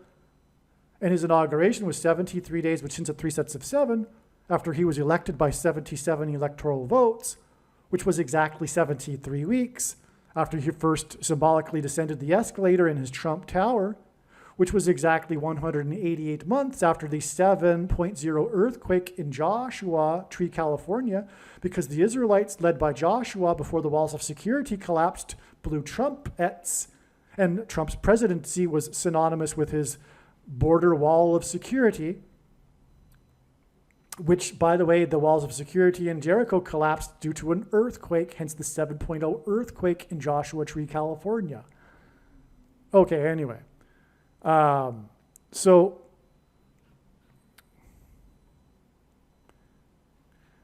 you get what's going on here. This is the Revelation 15 sign. Now the 9th of Av is this date here, but what's neat about it is that Mars is in between Pleiades and Jupiter, but on reconsideration, that doesn't mean much. It's closest on the 15th and 14th. Okay, so anyway, like I'm saying, this is symbolic of the church, right? The 7 churches. This is symbolic of the meeting of the church, the conjunction. Because, for example, Jupiter-Venus conjunctions, the prophetic ones, have been symbolic of the rapture, the resurrection and rapture. Well, anyway, I don't want to get too much off track here. But again, Jupiter symbolizes the king planet. It's the it's the largest planet, but it's also got what astronomers call the giant red spot. That's literally its name. And it's got stripes because it hints at Isaiah chapter 53, and by his stripes we are healed. And Jesus was flogged, and also the spear was stuck in him, and out of which poured blood and water. And that's why the giant red spot on Jupiter. Now, one last amazing thing to talk about here regarding Jupiter and how this 9th of Av date was known to be the big important date since, years ago, since 2016 or whatever. this 9th of Av will be the 30th anniversary of the day of the 9th of Av in 1994, when Comet Schumacher-Levy 9, that's its name, Comet Schumacher-Levy, the two men that discovered the comet, 9. It has a number 9 in its title. And that's because it pummeled Jupiter on the 9th of Av. It was the biggest explosion ever witnessed in our solar system. Prior to it was not known how big of an event visually, how big of a spectacle it would be, and it overwhelmed even the most non-conservative estimates. It was a big thing. It sent off big explosion, easily seen in the telescopes, right? Well, okay, so this was the 9th of Av. I forget the exact date in 1994, but it's not actually relevant. What's relevant is that it was the 9th of Av. Because again, of what I explained earlier about the significance of the 9th of Av and these calamities occurring for the Jews on the 9th of Av, which is why the sun will explode on the 9th of Av, which will send a coronal mass ejection, which won't arrive for a couple of days. And when it arrives, it'll be the beginning of destruction. The first trumpet in Revelation chapter 8, for example, and the resurrection rapture after the power grid is knocked out,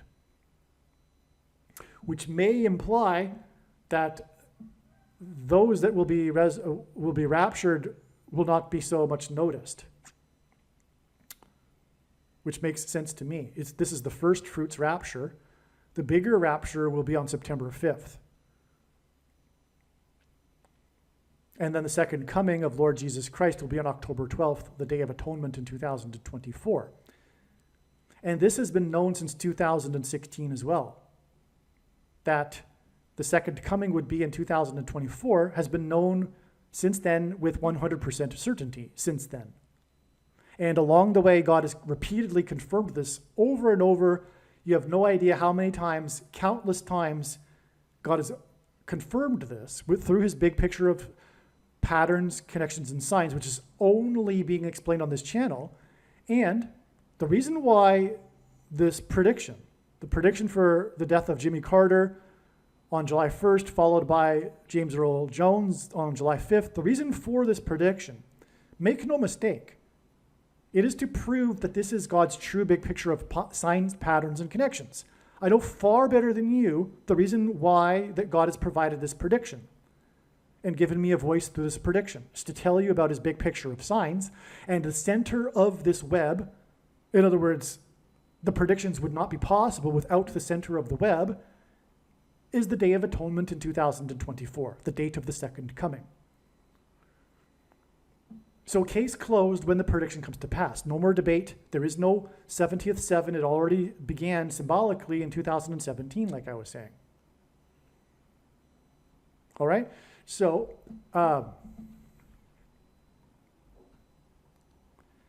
now, this 9th of Av sign here, the Revelation 15 sign, exactly 30 years after the 9th of Av, and by the way, it was the comet prior to it hitting Jupiter broke up into 21 distinct fragments, and they labeled them with the letters of the alphabet, and there were 21, which is 7 plus 7 plus 7, and the Israelites enacted a symbolic 3 sets of 7 before the walls of security collapsed on Jericho, which is symbolic of the walls of security collapsing on America, God's Gentile nation that he has blessed and had his hand on.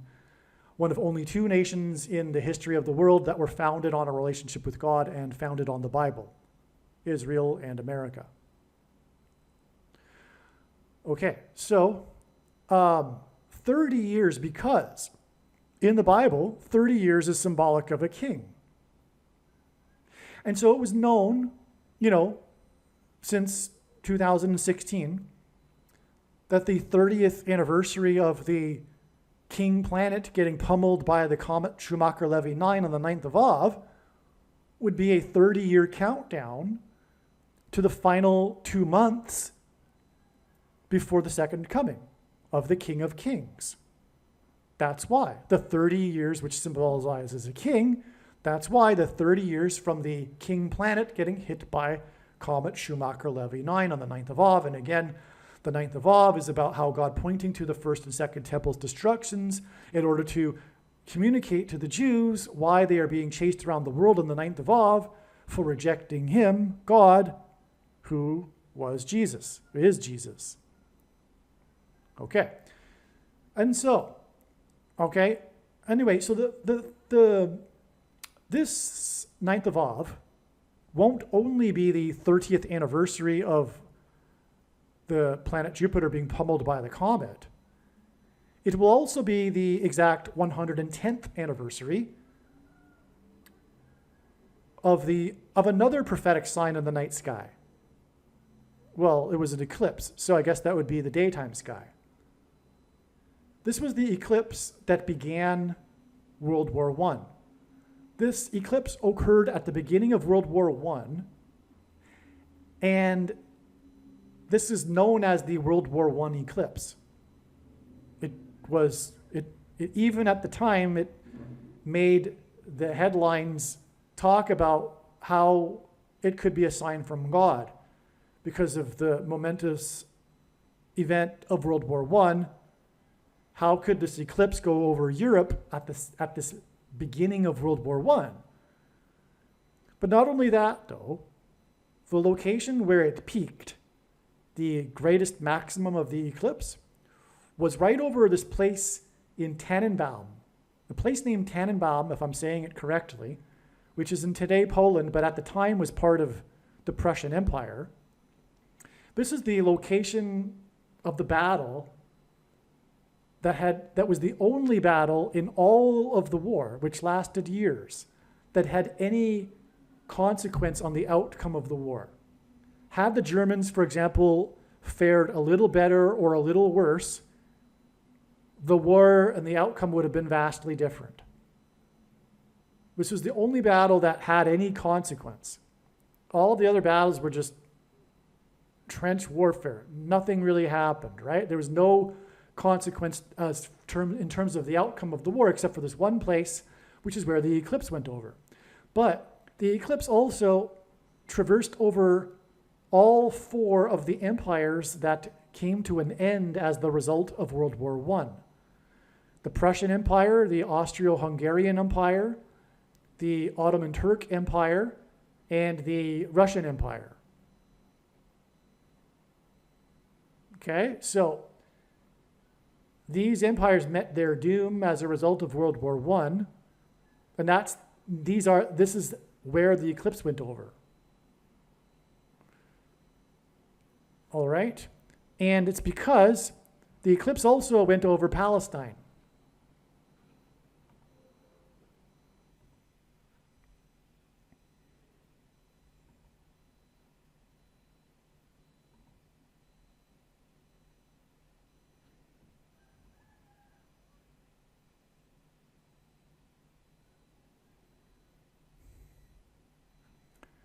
No, I'm sorry, it didn't go over Palestine. It went over the Middle East. It went over the Ottoman Turk Empire, which as a result lost the territory of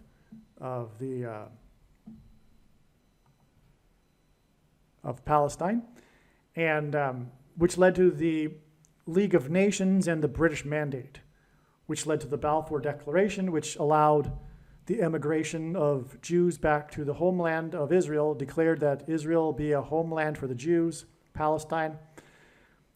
And that was the beginning of the restoration. It wasn't really the very, very beginning, which actually was in 1867. That's another story, though.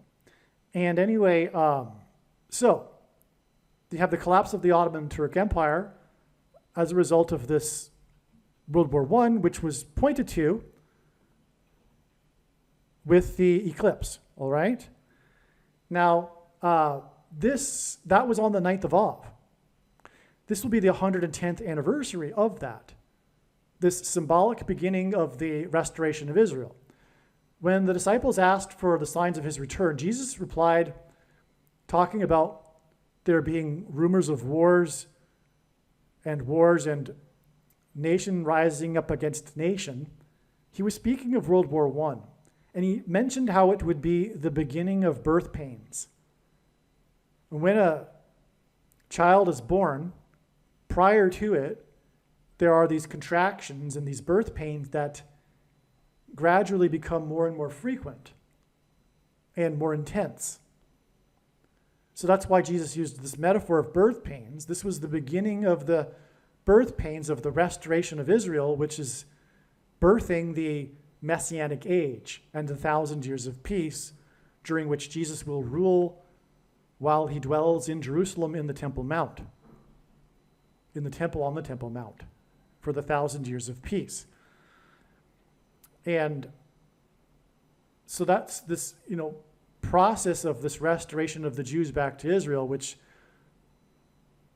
really began with the Balfour Declaration, which was the result of the Ottoman Turks losing their rule over the territory, I believe, after exactly 500 years. But so anyway, that was why World War I was so significant, and why the signs pointed to this, including the eclipse. Well, again, we are talking about another sign in the sky exactly 110 years later. Now, 110 is a very important number in God's signs, because the Israelites crossed into the promised land on the 10th day of the first month, the date 110, which hints at 110. Jesus' triumphal entry into Jerusalem, when he officially arrived as the King of the Jews, was also on the 10th day of the first month, Nisan 10, which again hints at 110. All right, and by the way, this is the reason why the Twin Towers, the World Trade Center towers, were 110 stories high, and why there were two of them. 110 stories high is symbolic of the second triumphal entry, if you will, the second coming. And also, Joshua died in the Bible at the age of 110 after he led the Israelites into the promised land on the date 110. And Joseph, who was also a type for Jesus, also died at the age of 110. Okay, so the number 110, in other words, is symbolic of Jesus. And that's why this 9th of Av is exactly 30 years after the King planet was pummeled by the comet Schumacher-Levy 9 on the 9th of Av, and why this 9th of Av is exactly 110 years after the beginning of the birth pains. Now, in God's signs, he pairs certain numbers together to confirm his signs, patterns, and connections. And this is how God's true big picture of signs, patterns, and connections works, which is only being explained on this channel. It works on the principle of second and third and multiple witnesses that confirm a matter, as the Bible says is required. And this is what makes what is being explained on this channel true and not a product of one's imagination, and different and unique than everything else on the internet that claims to be an analysis of God's prophetic signs. And one simple way in which you would provide a second witness for us, if we think about it, is through pairing certain numbers together, such as 9 and 110. And I know this because I've been studying his big picture of signs from morning until night for more than full-time hours for more than 6 years. But 9 and 10 because the number 9 is the most important number in God's signs, as from the Bible it symbolizes God's judgment. And Jesus is coming to return as the judge, and we're talking about this sign on the 9th of Av in the constellation that in ancient astrology was symbolic of the coming judge. It's the conjunction with Mars which further confirms this. And so 9 and 110 are paired together too, which is why the 110 stories on 9/11 collapsed and engendered an earthquake that cracked the foundation of Federal Hall, where George Washington was first inaugurated at the symbolic beginning of the nation, on Wall Street. And Wall Street, as in Joshua and the Israelites that marched around the walls of security before they collapsed in God's judgment, and Joshua died at the age of 110, hence the 110 stories that cracked the foundation of Federal Hall and Wall Street. Wall Street was named after the 9-foot-high wall of security that the Dutch built to keep the British and the Indians out. That's why 9 and 110. On the prophetic 20th anniversary of the collapse of the towers was the collapse of Afghanistan, and the iconic images of the big cargo plane taking off down the runway with Afghanis running after it and hanging onto it and falling from it. But if you look at that image again, you'll see a big number on the side of it. Its serial number. It's 1109, which is a pairing of 110 and 9. Which is why it was the 20th anniversary that Afghanistan suddenly collapsed. It pointed to 9/11 and the collapse of the 110 stories that cracked the foundation on Wall Street, named after the 9-foot-high wall of security. Furthermore, the Israelites blew trumpets, and they were led by Joshua, who died at the age of 110, and they went into the promised land at the date 110. And they blew trumpets in one long last trump before the walls collapsed in God's judgment. And on 9/11, Trump, God's trumpet, called into Channel 9 News and mentioned how his tower on Wall Street had become the tallest tower in Lower Manhattan. Okay, so this is like the ultimate pairing of 9 and 110. This 110th anniversary on the 9th of Av, of the beginning of the birth pains, which in other words symbolizes the end of the birth pains and the second coming of Lord Jesus Christ. All right, now I think we have just one more thing to talk about here, which is also amazing. But we have a prophecy in Revelation chapter 17 that speaks of 7 kings and an 8th king. And it says that this 8th king was, is not, and will be again. And when he comes again, or when it becomes again, people will marvel at it. Now, the primary fulfillment of this, the 7th king is Pope Francis, and the 8th king, which is described as being a beast that was, is not, and will be again, is a revived Roman Empire, a conglomeration of the Western nations with Rome as its seat of power. Rome was stripped of its temporal powers by Napoleon, and so it was, and then is not, and will be again, when Rome becomes politically powerful again, with the rise of the apostate Pope Francis. That's described in 2 Thessalonians chapter 2. Okay, so that's the primary fulfillment of it. I won't get into any more details. I've already done it, in fact, in another Jimmy Carter video. But there's a secondary sub-level, a different level, simply a symbolic, because God is very creative and he can do whatever he wants with his signs, and he can have multiple layers. This isn't the literal primary fulfillment, but it's a secondary fulfillment on a lower level, if you will, okay? So just take it for what you will, but it is true, which is that Jimmy Carter is symbolic of the first of the 7 kings, which is why he was inaugurated in 1977. This leads us to the 7th president since then, Jimmy Carter 1, Reagan 2, Bush Sr. 3, Clinton 4, Bush Jr. 5, Obama 6, Trump 7. And Trump was inaugurated, Carter was inaugurated in 77, and Trump, the 7th of these kings, was inaugurated at the age of 70 years old. 70 years, 7 months, and 7 days old, 77 days before he launched 59 missiles into Syria, and 59 is the 7th super prime number, and his inauguration was 73 days after he won by 77 electoral votes, and I just went into that. So So it's in other words a confirmation that Trump is the seventh king here, symbolically. Okay, just symbolically. And the reason for this symbolic secondary sub-level fulfillment, if you will, is simply to point out how Obama, the eighth king, was, is not, and will be again. He was the president, isn't the president, and will be the president again. And that has been what Trump has been trumpeting essentially all along in terms of God's signs.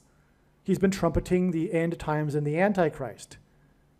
How did Trump become popular? What coincided with Trump's rise politically in the first place?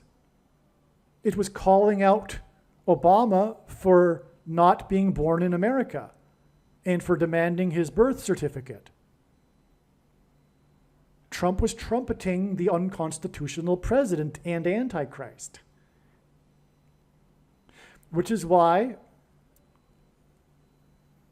Obama becomes the eighth. Now, okay, Biden is, the so-called president, but he isn't. He's just a puppet. He's just a figure person, and everyone knows that now. But I've known that even before he was elected, that he would step down because of his age and make his old pal Obama the president again. I knew that even before the 2020 referendum. Okay? And because of God's signs. And I knew this would be how Obama would become the president again, through being appointed instead of elected, thus overcoming the 22nd Amendment, which restricts someone from being elected more than twice. Now, will the Supreme Court go for that? I don't know. Sometimes I wonder about a few of the so-called conservative justices. But what I also think is going to happen is that the reason for the propaganda about the Supreme Court from the wicked, evil, satanic political cult of the left and the satanic left mainstream media, why they have been putting out propaganda on the Supreme Court is because I do believe they intend to stack the court, just like Roosevelt did, the 32nd president, which is why the name Obama equals 32 in simple English gematria. And 32 is 4 times 8, which hints at the 48th president, which is what Obama will be after Michelle becomes the 47th president. And also, Roosevelt was the only president who served more than 2 terms, just like Obama will.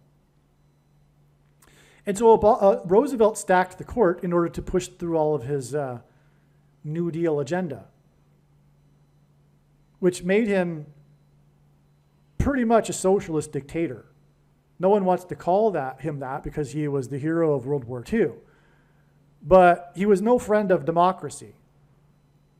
And Republicans hated him at the time for good reason. And so anyway, so what I'm saying is that what's very interesting is this secondary layer of this prophecy. And it points to the 7th king, Trump-et, God's trumpet, President Trump, who was the 45th president. And this is why this 9th of Av, well, it's not the 9th of Av. The sign of the Revelation 15 sign will be on the 15th of August, and the power and the coronal mass ejection will hit late night on the 14th or 15th. Okay, so, and August 15th is 45 days after the predicted death of Jimmy Carter. Okay, so again, with this 7 kings secondary fulfillment of this prophecy, Jimmy Carter is pointing to the 7th king, the 45th president, which is why the beginning of the end times, if you will be 45 days, or rather I should say the last trump, the resurrection rapture, will be 45 days, as in the 45th president, after the death of Jimmy Carter. because Jimmy Carter again is pointing to the 45th president through this prophecy. And the last trump is a phrase the Apostle Paul used in regards to the resurrection rapture, which is why the resurrection rapture will be 45 days because of Trump at the 45th president after the death of Jimmy Carter. Now, also, August 15th, and I've known this long before this video, and I'm making this video on the day of all of this being discovered, the same day. But what was known for quite a while now is that, because again, at the beginning of this video, I said that I believed the sun would erupt on the 13th and that this would also be the day of the rapture. But now I know that it takes a couple of days for the coronal mass ejection to reach Earth, and that will be when the rapture is. But anyway, what I have known and didn't quite know how to fit properly into the puzzle is that August 15th will be the 45th anniversary of the release of the movie Apocalypse Now. The movie Apocalypse Now is pointing to the now beginning of the apocalypse, which is now known to be 45 days after the death of Jimmy Carter, and August 15th, 45 days after the death of Jimmy Carter, will be the 45th anniversary of the movie release of Apocalypse Now, which cost $45 million to make. The movie Apocalypse Now first came onto my radar in terms of prophetic signs after the prophetic sign involving P. Diddy on March 25th, 2024, when the FBI raided his homes, which is explained in the Apocalypse Now video on this channel, the details of all of this, which is amazing. You need to watch that video. But it made me look at P. Diddy, and it was discerned that his epic video named Victory was a prophetic sign. This video, Victory, is 8 minutes long. It's known for being a long video. It's like a mini movie, if you will. And it's apocalyptic. P. Diddy is being chased around. It's nighttime. It's apocalyptic. It's in the future, in an apocalyptic future. It's a reminiscent of the movie Running Man. So this movie is apocalyptic. And in this video, the video is apocalyptic. And in this video stars Dennis Hopper.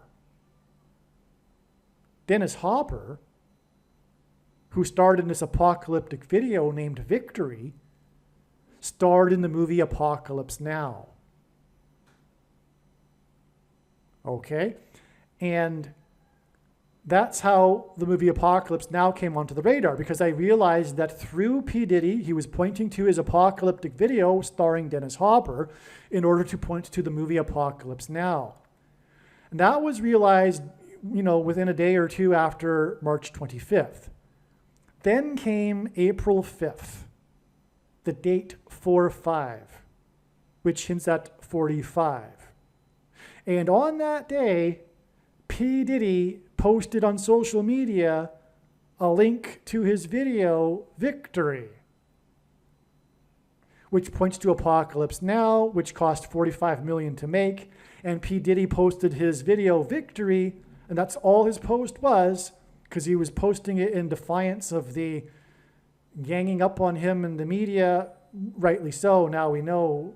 But anyway, him being charged, he was,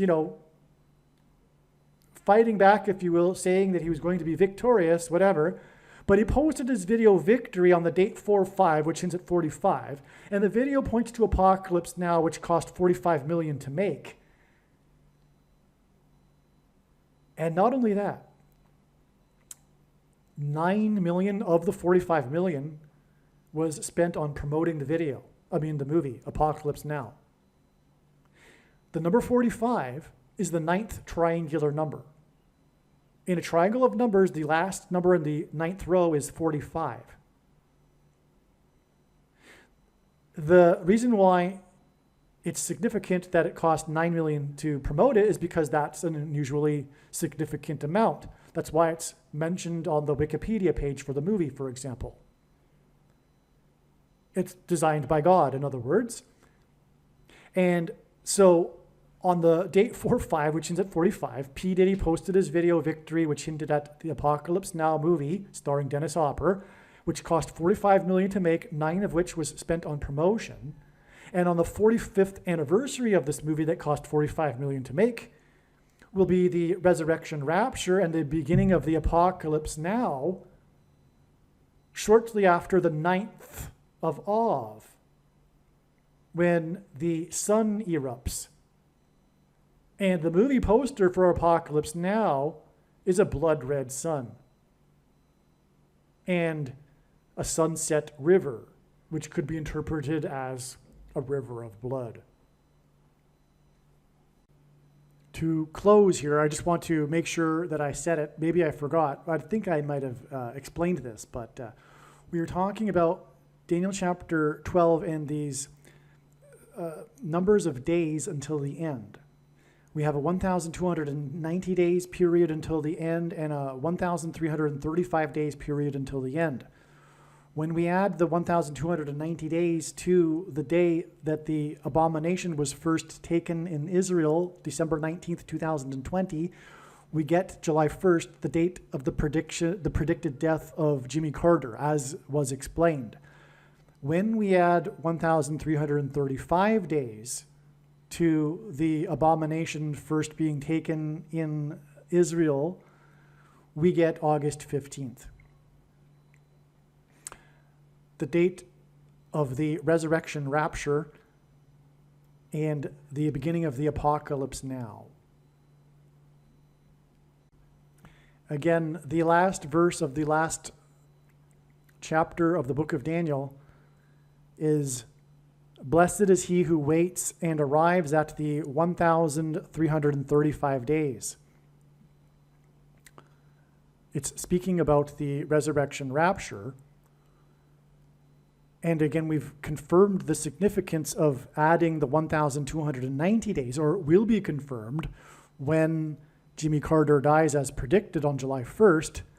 Therefore, this is confirming that the resurrection rapture will be 45 days later and 1,335 days after the abomination was first taken in Israel. All right, there is actually one more thing that I need to add that's very, very important, actually. I alluded to, or I started to get into this, but then reconsidered, but I've reconsidered again and remembered that this is very important and is relevant. Because just last night, so this information that's in this video, this 1,290 days connection, which by the way, I owe credit to Steve Fletcher 222 YouTube channel, and him and the people that he's collaborating with that have pointed out this 1,290 days connection.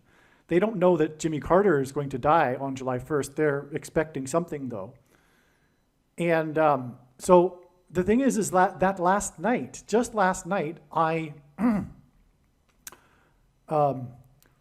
was inspired to look up Laura Branigan, the singer from the 1980s whose hit song was Gloria, a very prophetic, important song that God used in his prophetic signs in 2019 with the St. Louis Blues and their Stanley Cup run, and how they used this song in their locker rooms, and it became the anthem after their wins, became the anthem of St. Louis during this period, Gloria. There's so much to say about that. I could talk to you about an hour about the St. Louis Blues sign or more. It's very, very important, but that's already been explained in the hockey heart attack video. If you are able to find it, I highly, highly recommend going and searching for that video. But anyway, so Laura Branigan came to mind, and I looked, and I had earlier learned that her other hit song, Self-Control, was important.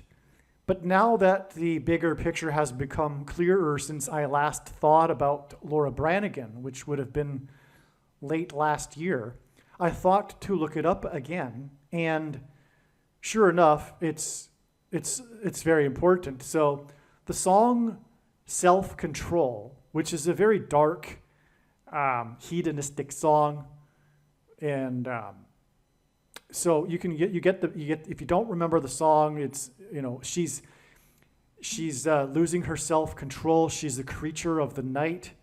She hasn't got the will to try and fight. Okay, and apparently I just read on Wikipedia that someone said that the song was written about searching for. Anyway, never mind. So the point is, though, is that this is symbolism for what is coming, which is demonic possession, people losing their self-control. And those that will be demonically possessed are those that have taken the thing. And today it was learned, courtesy of Steve Fletcher, it was brought to my attention with a video that he made, that December 19th was the first date in which someone in Israel took the thing. I had prior to this been focused on the first date that someone took the mark of the Antichrist in the US, which arguably, I'm sure, is a more important date in general in terms of God's prophetic signs, because there's so many profound connections. Anyway. So December 13th, 2020 is the date that the first Israeli took the thing, including, I believe, the leader of Israel. And what I was about to start explaining was that was a date that I already knew was a prophetic sign. And coincidentally, last night I was thinking that it's so amazing how God works, because just last night, literally, before I went to bed, I was thinking there should be another prophetic sign on that date, but I don't know what it is. And then the next morning, a friend of mine sent the Steve Fletcher video, and then this happened. This is how it works. Over and over, God aligns these things like this learning. Okay, so the sign that occurred on December 19th, 2020 that I already knew about, which I was starting to get into, which was the double. This was the time in which there were two SpaceX Dragon capsules docked at the International Space Station. That was news. It was news at the time. This was still 2020, so it wasn't like an everyday thing that a SpaceX Dragon capsule had docked at the space station. But there were, at this time, two docked at the space station, and this made it especially newsworthy. And that was symbolism for the two antichrists that are described in Bible prophecy. Revelation chapter 13 speaks of two antichrists, for example.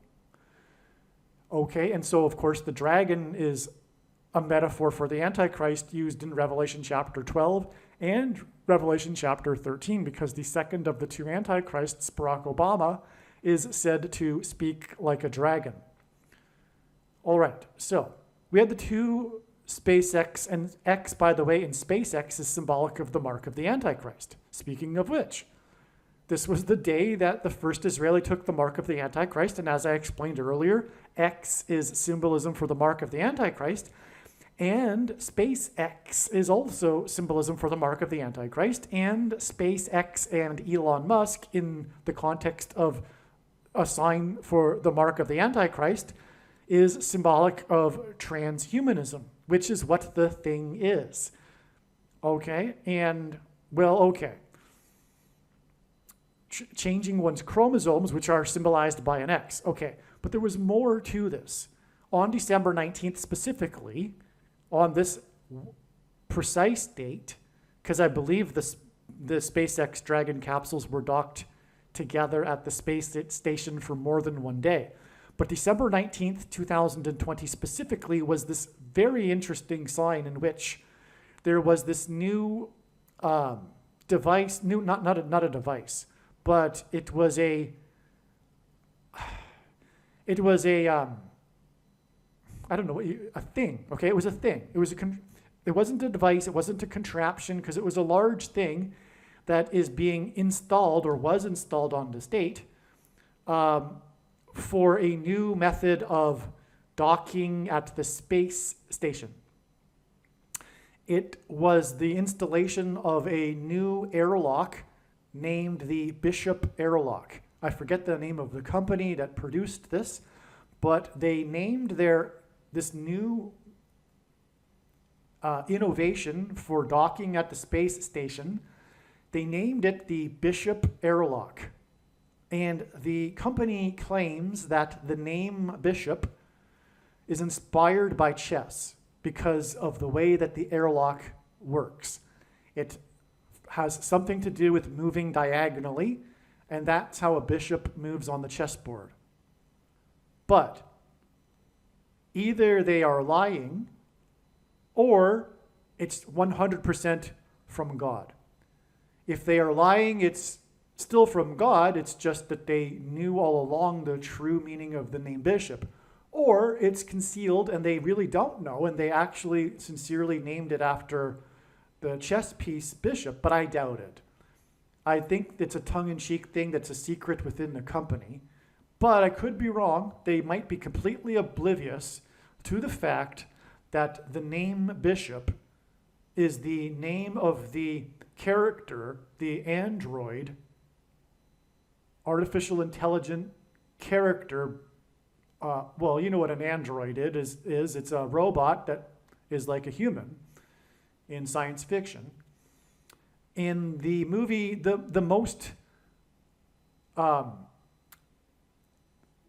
biggest, most important aliens movie of all of history, the movie Aliens. There was Alien, and then the sequel was Aliens, which was far bigger than the original, although the original was a popular movie too. But the movie Aliens, I believe, may have been the biggest movie of the year in terms of sales. I could be wrong about that. I forget. It's not relevant. I mean, it is relevant because God works that way to confirm his signs.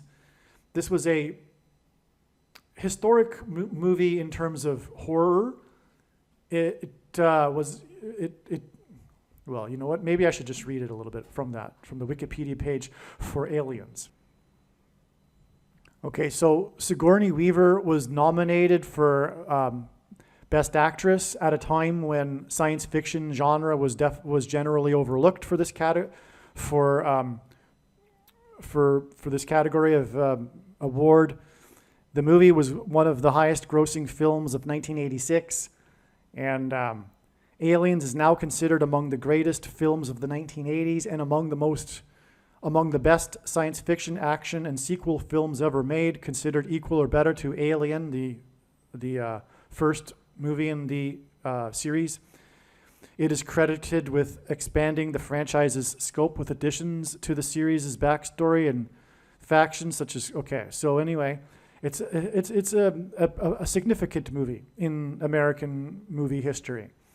Now, and it was directed by James Cameron, another man that God is using in his prophetic signs, including his movie The Abyss, which is also about aliens. God has used this, but I have already written the script for another video regarding how his movie The Abyss is prophetic. Also, James Cameron directed Titanic, a very important movie in God's prophetic signs. Okay, so anyway, the point is that the climactic scene of the movie Aliens is when the last alien, the mother of the aliens, because it's in the plot, there is the queen, you could say, of the aliens who's laying the eggs, which hatch and later hatch aliens, but she's the queen. So anyway, Sigourney Weaver is having a battle with the queen of the aliens species on the ship in space. And as a last-ditch effort to survive this battle, Sigourney Weaver tells the android character, who no longer has a bottom, he's only, his bottom part was cut off. He's just arms and a head and a chest. But he drags himself across the floor, the android, and pulls the lever, opening the airlock and letting all of the air out of the bay, the whatever you want to call it, the area in which the characters are in on the spaceship. And this thus flushes everything out into space that's not locked down. Sigourney Weaver is hanging on to something, and so is the android named Bishop, while the alien is flushed out and then is spat out into space, and this is the climax of the movie Aliens. Okay, so in other words, in the movie Aliens, the character Bishop saves the day with the airlock. Okay, and that's why I have a hard time believing that the company didn't name their airlock after Bishop from the movie Aliens, and instead named it after the chess piece, okay? But the point is that it is a prophetic sign. That ultimately is communicating, like other signs in God's big picture of signs, that demons will soon make them manifest themselves openly, pretending to be aliens. And the Antichrist, Pope Francis and Barack Obama, will be all for this. And Pope Francis will claim that the aliens have made him the ambassador for the world. Now, earlier, I think in this video, I mentioned that May 2nd was the beginning of the final 1,260 days, although I could be confused with the video that I made yesterday. But anyway, that day was May 2nd, and that was the splashdown of the SpaceX crew. Long story short, that was symbolic. The Dragon capsule with the Dragon crew splashing down was symbolic of the beginning of the final 1,260 days. That is described in Revelation chapter 12, when the dragon and his minions, his fallen angels, are thrown down from heaven to earth, which is what is symbolized when the Dragon capsule and the Dragon crew fall from the second heaven, outer space, and splash down on earth. Okay, and that was exactly 19 weeks after the 19th of December in 2020, the Bishop Airlock Day. That was the day that the Bishop Airlock was installed onto the space station. And now we know it was also the day that the first Israeli took the thing, the mark of the Antichrist. The exact 19 weeks is relevant because it hints at 9/11, and Revelation 9/11 is symbolic of the fallen angels crossing over into the earthly realm and pretending to be aliens. Also, it is 133 days, and that hints at the 44th semi-prime number, which identifies the second of the two antichrists, the 44th president. Okay, so anyway, and then, 133 days later, which hints at the 44th president, we have the beginning of the final symbolic 1,260 days that ends on the Day of Atonement, October 12th, 2024, the day of the second coming, when the Antichrists will be defeated by Lord Jesus Christ. Okay, so back to what I was saying about Laura Branigan. What I had learned last night is that the song Self-Control, again, all of this is leading to demonic possession of those who have taken the mark of the Antichrist.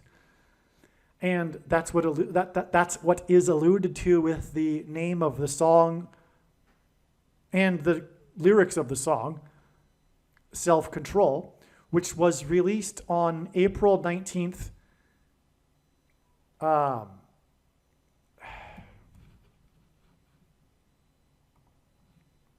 1984.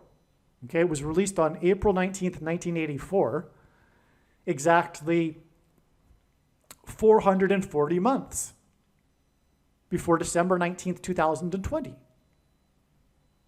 which obviously hints at the number 44 and the 44th president.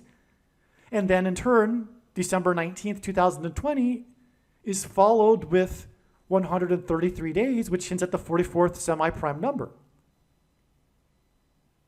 And that is a second witness to the 440 months connection and vice versa. Okay, well, the thing is that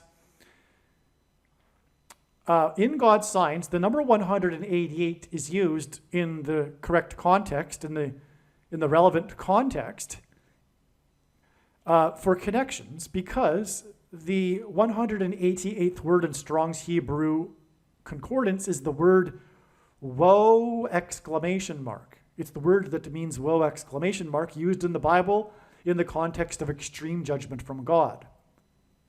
And when the aliens arrive and when the Pope announces that they have made him the ambassador for the world, that will be a massive woe.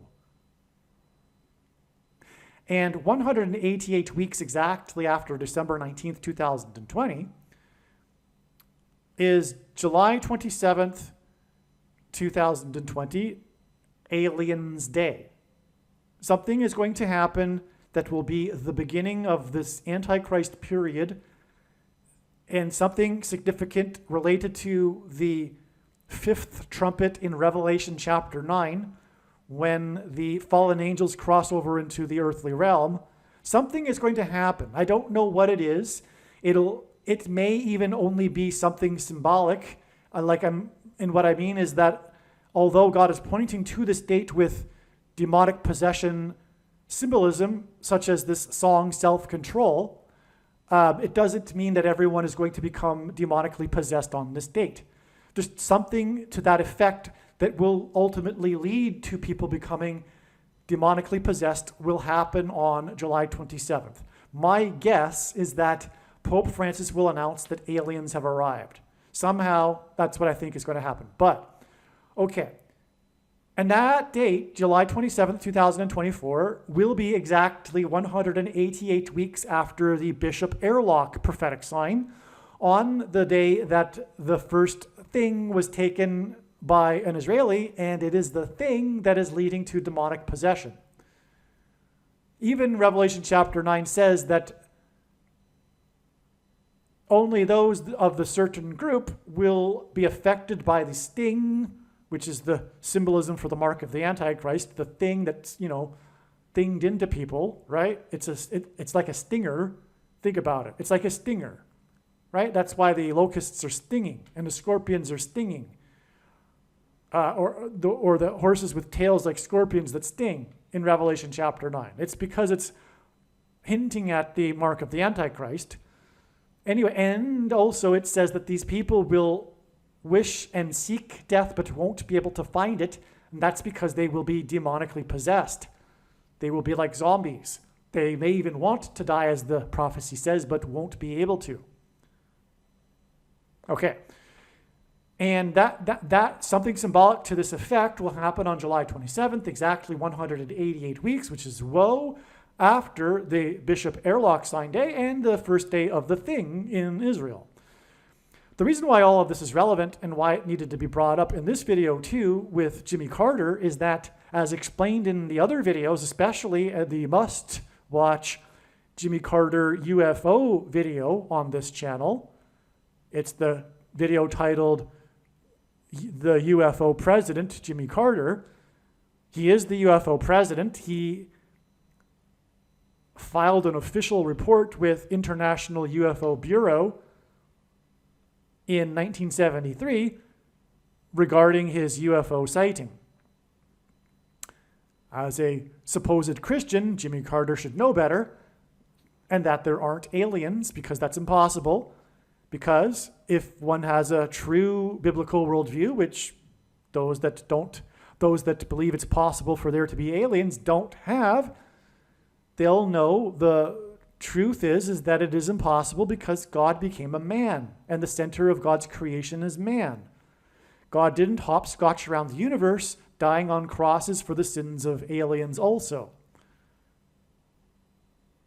Okay, so anyway, that's why this is all relevant, because, again, the date, December 19th, 2020, the date that the first Israeli took the thing, is 1,290 days before it is predicted that Jimmy Carter will die on July 1st, but December 19th, 2020 is also exactly 188 weeks to UFO Day, and Jimmy Carter is the UFO president.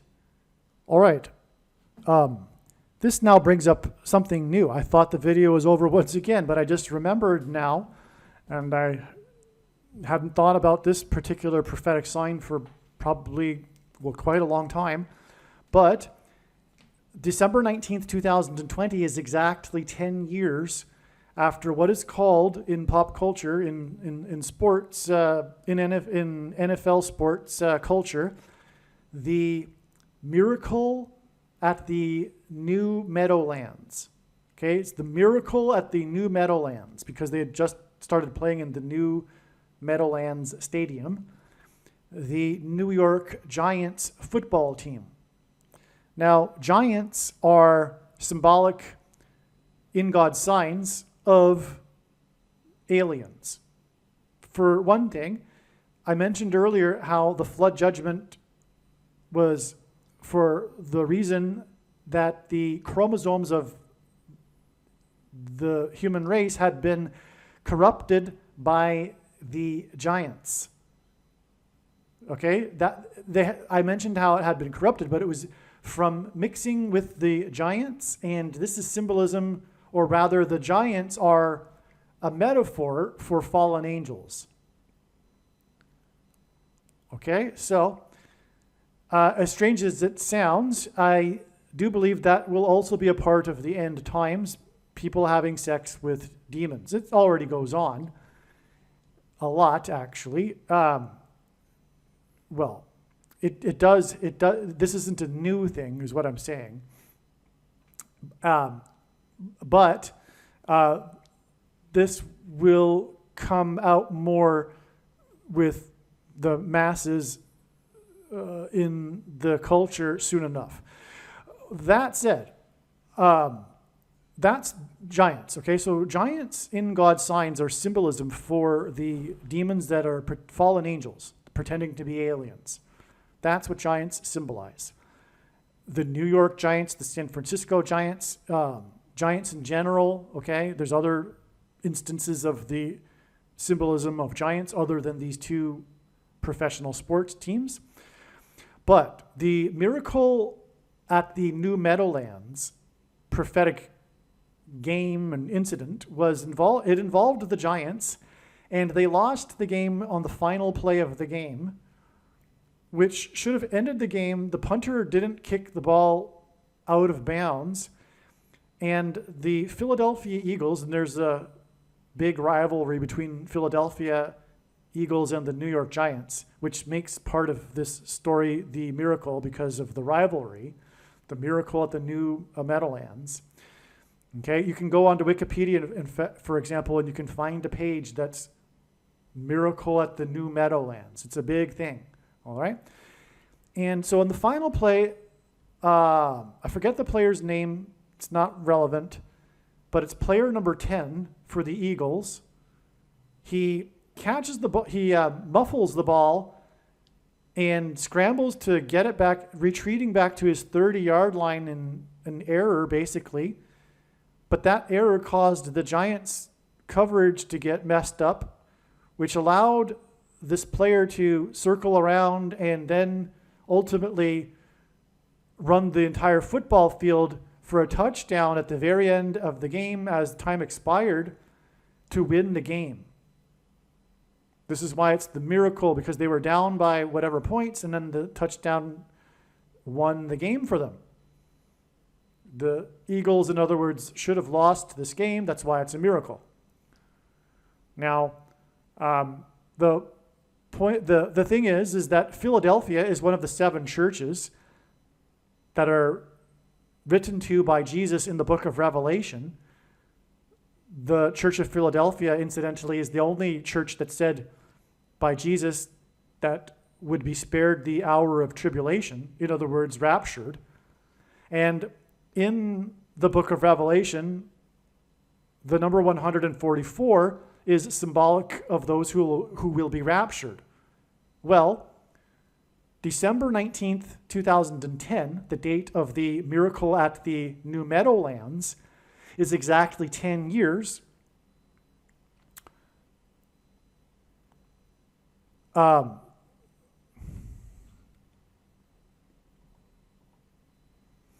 know what? The number 144 isn't relevant here. Sorry. It's actually 10 years, but it's 120 months, okay? That is relevant in terms of giants, though, because in that beginning section of Genesis chapter 6 that's describing the giants mingling with humans and corrupting the chromosomes, God says that he will not strive with man forever and will give the man 120 years before the flood. And so that's why this period of 120 months symbolizes this. It's in context, the number 120 of giants in Genesis chapter 6.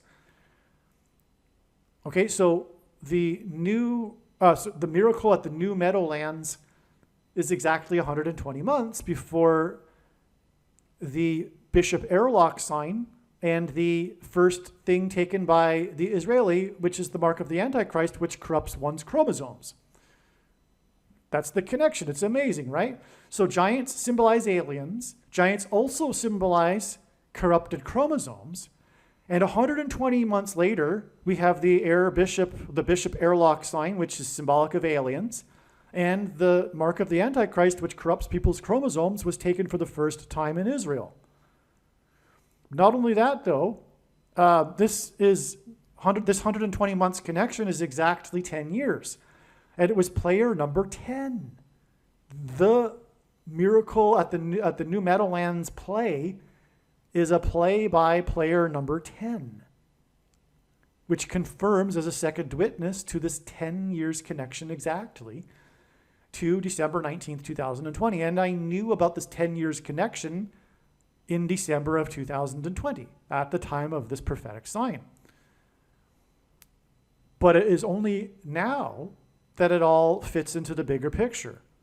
Because again, from the December 19th, 2020 Bishop Airlock sign and the mark of the Antichrist sign, it is exactly 188 weeks to Giants' Day. So 120 months, which is 10 years from the Giants game involving number 10 to the Bishop Airlock, and then 188 weeks exactly to Giants' Day, when demons cross over into the earthly realm, the fallen angels, the giants. It's so amazing, okay? And so that's why this had to be included in this video too. Believe me, I know far better than you how the prediction made in this video was derived. And more importantly, I know far better than you why the righteous Christian God of the Bible has given me a voice through this prediction. If you are a quote-unquote Christian or Muslim, this prediction was not learned through a demon. Be warned that blaspheming the Holy Spirit is the unforgivable sin.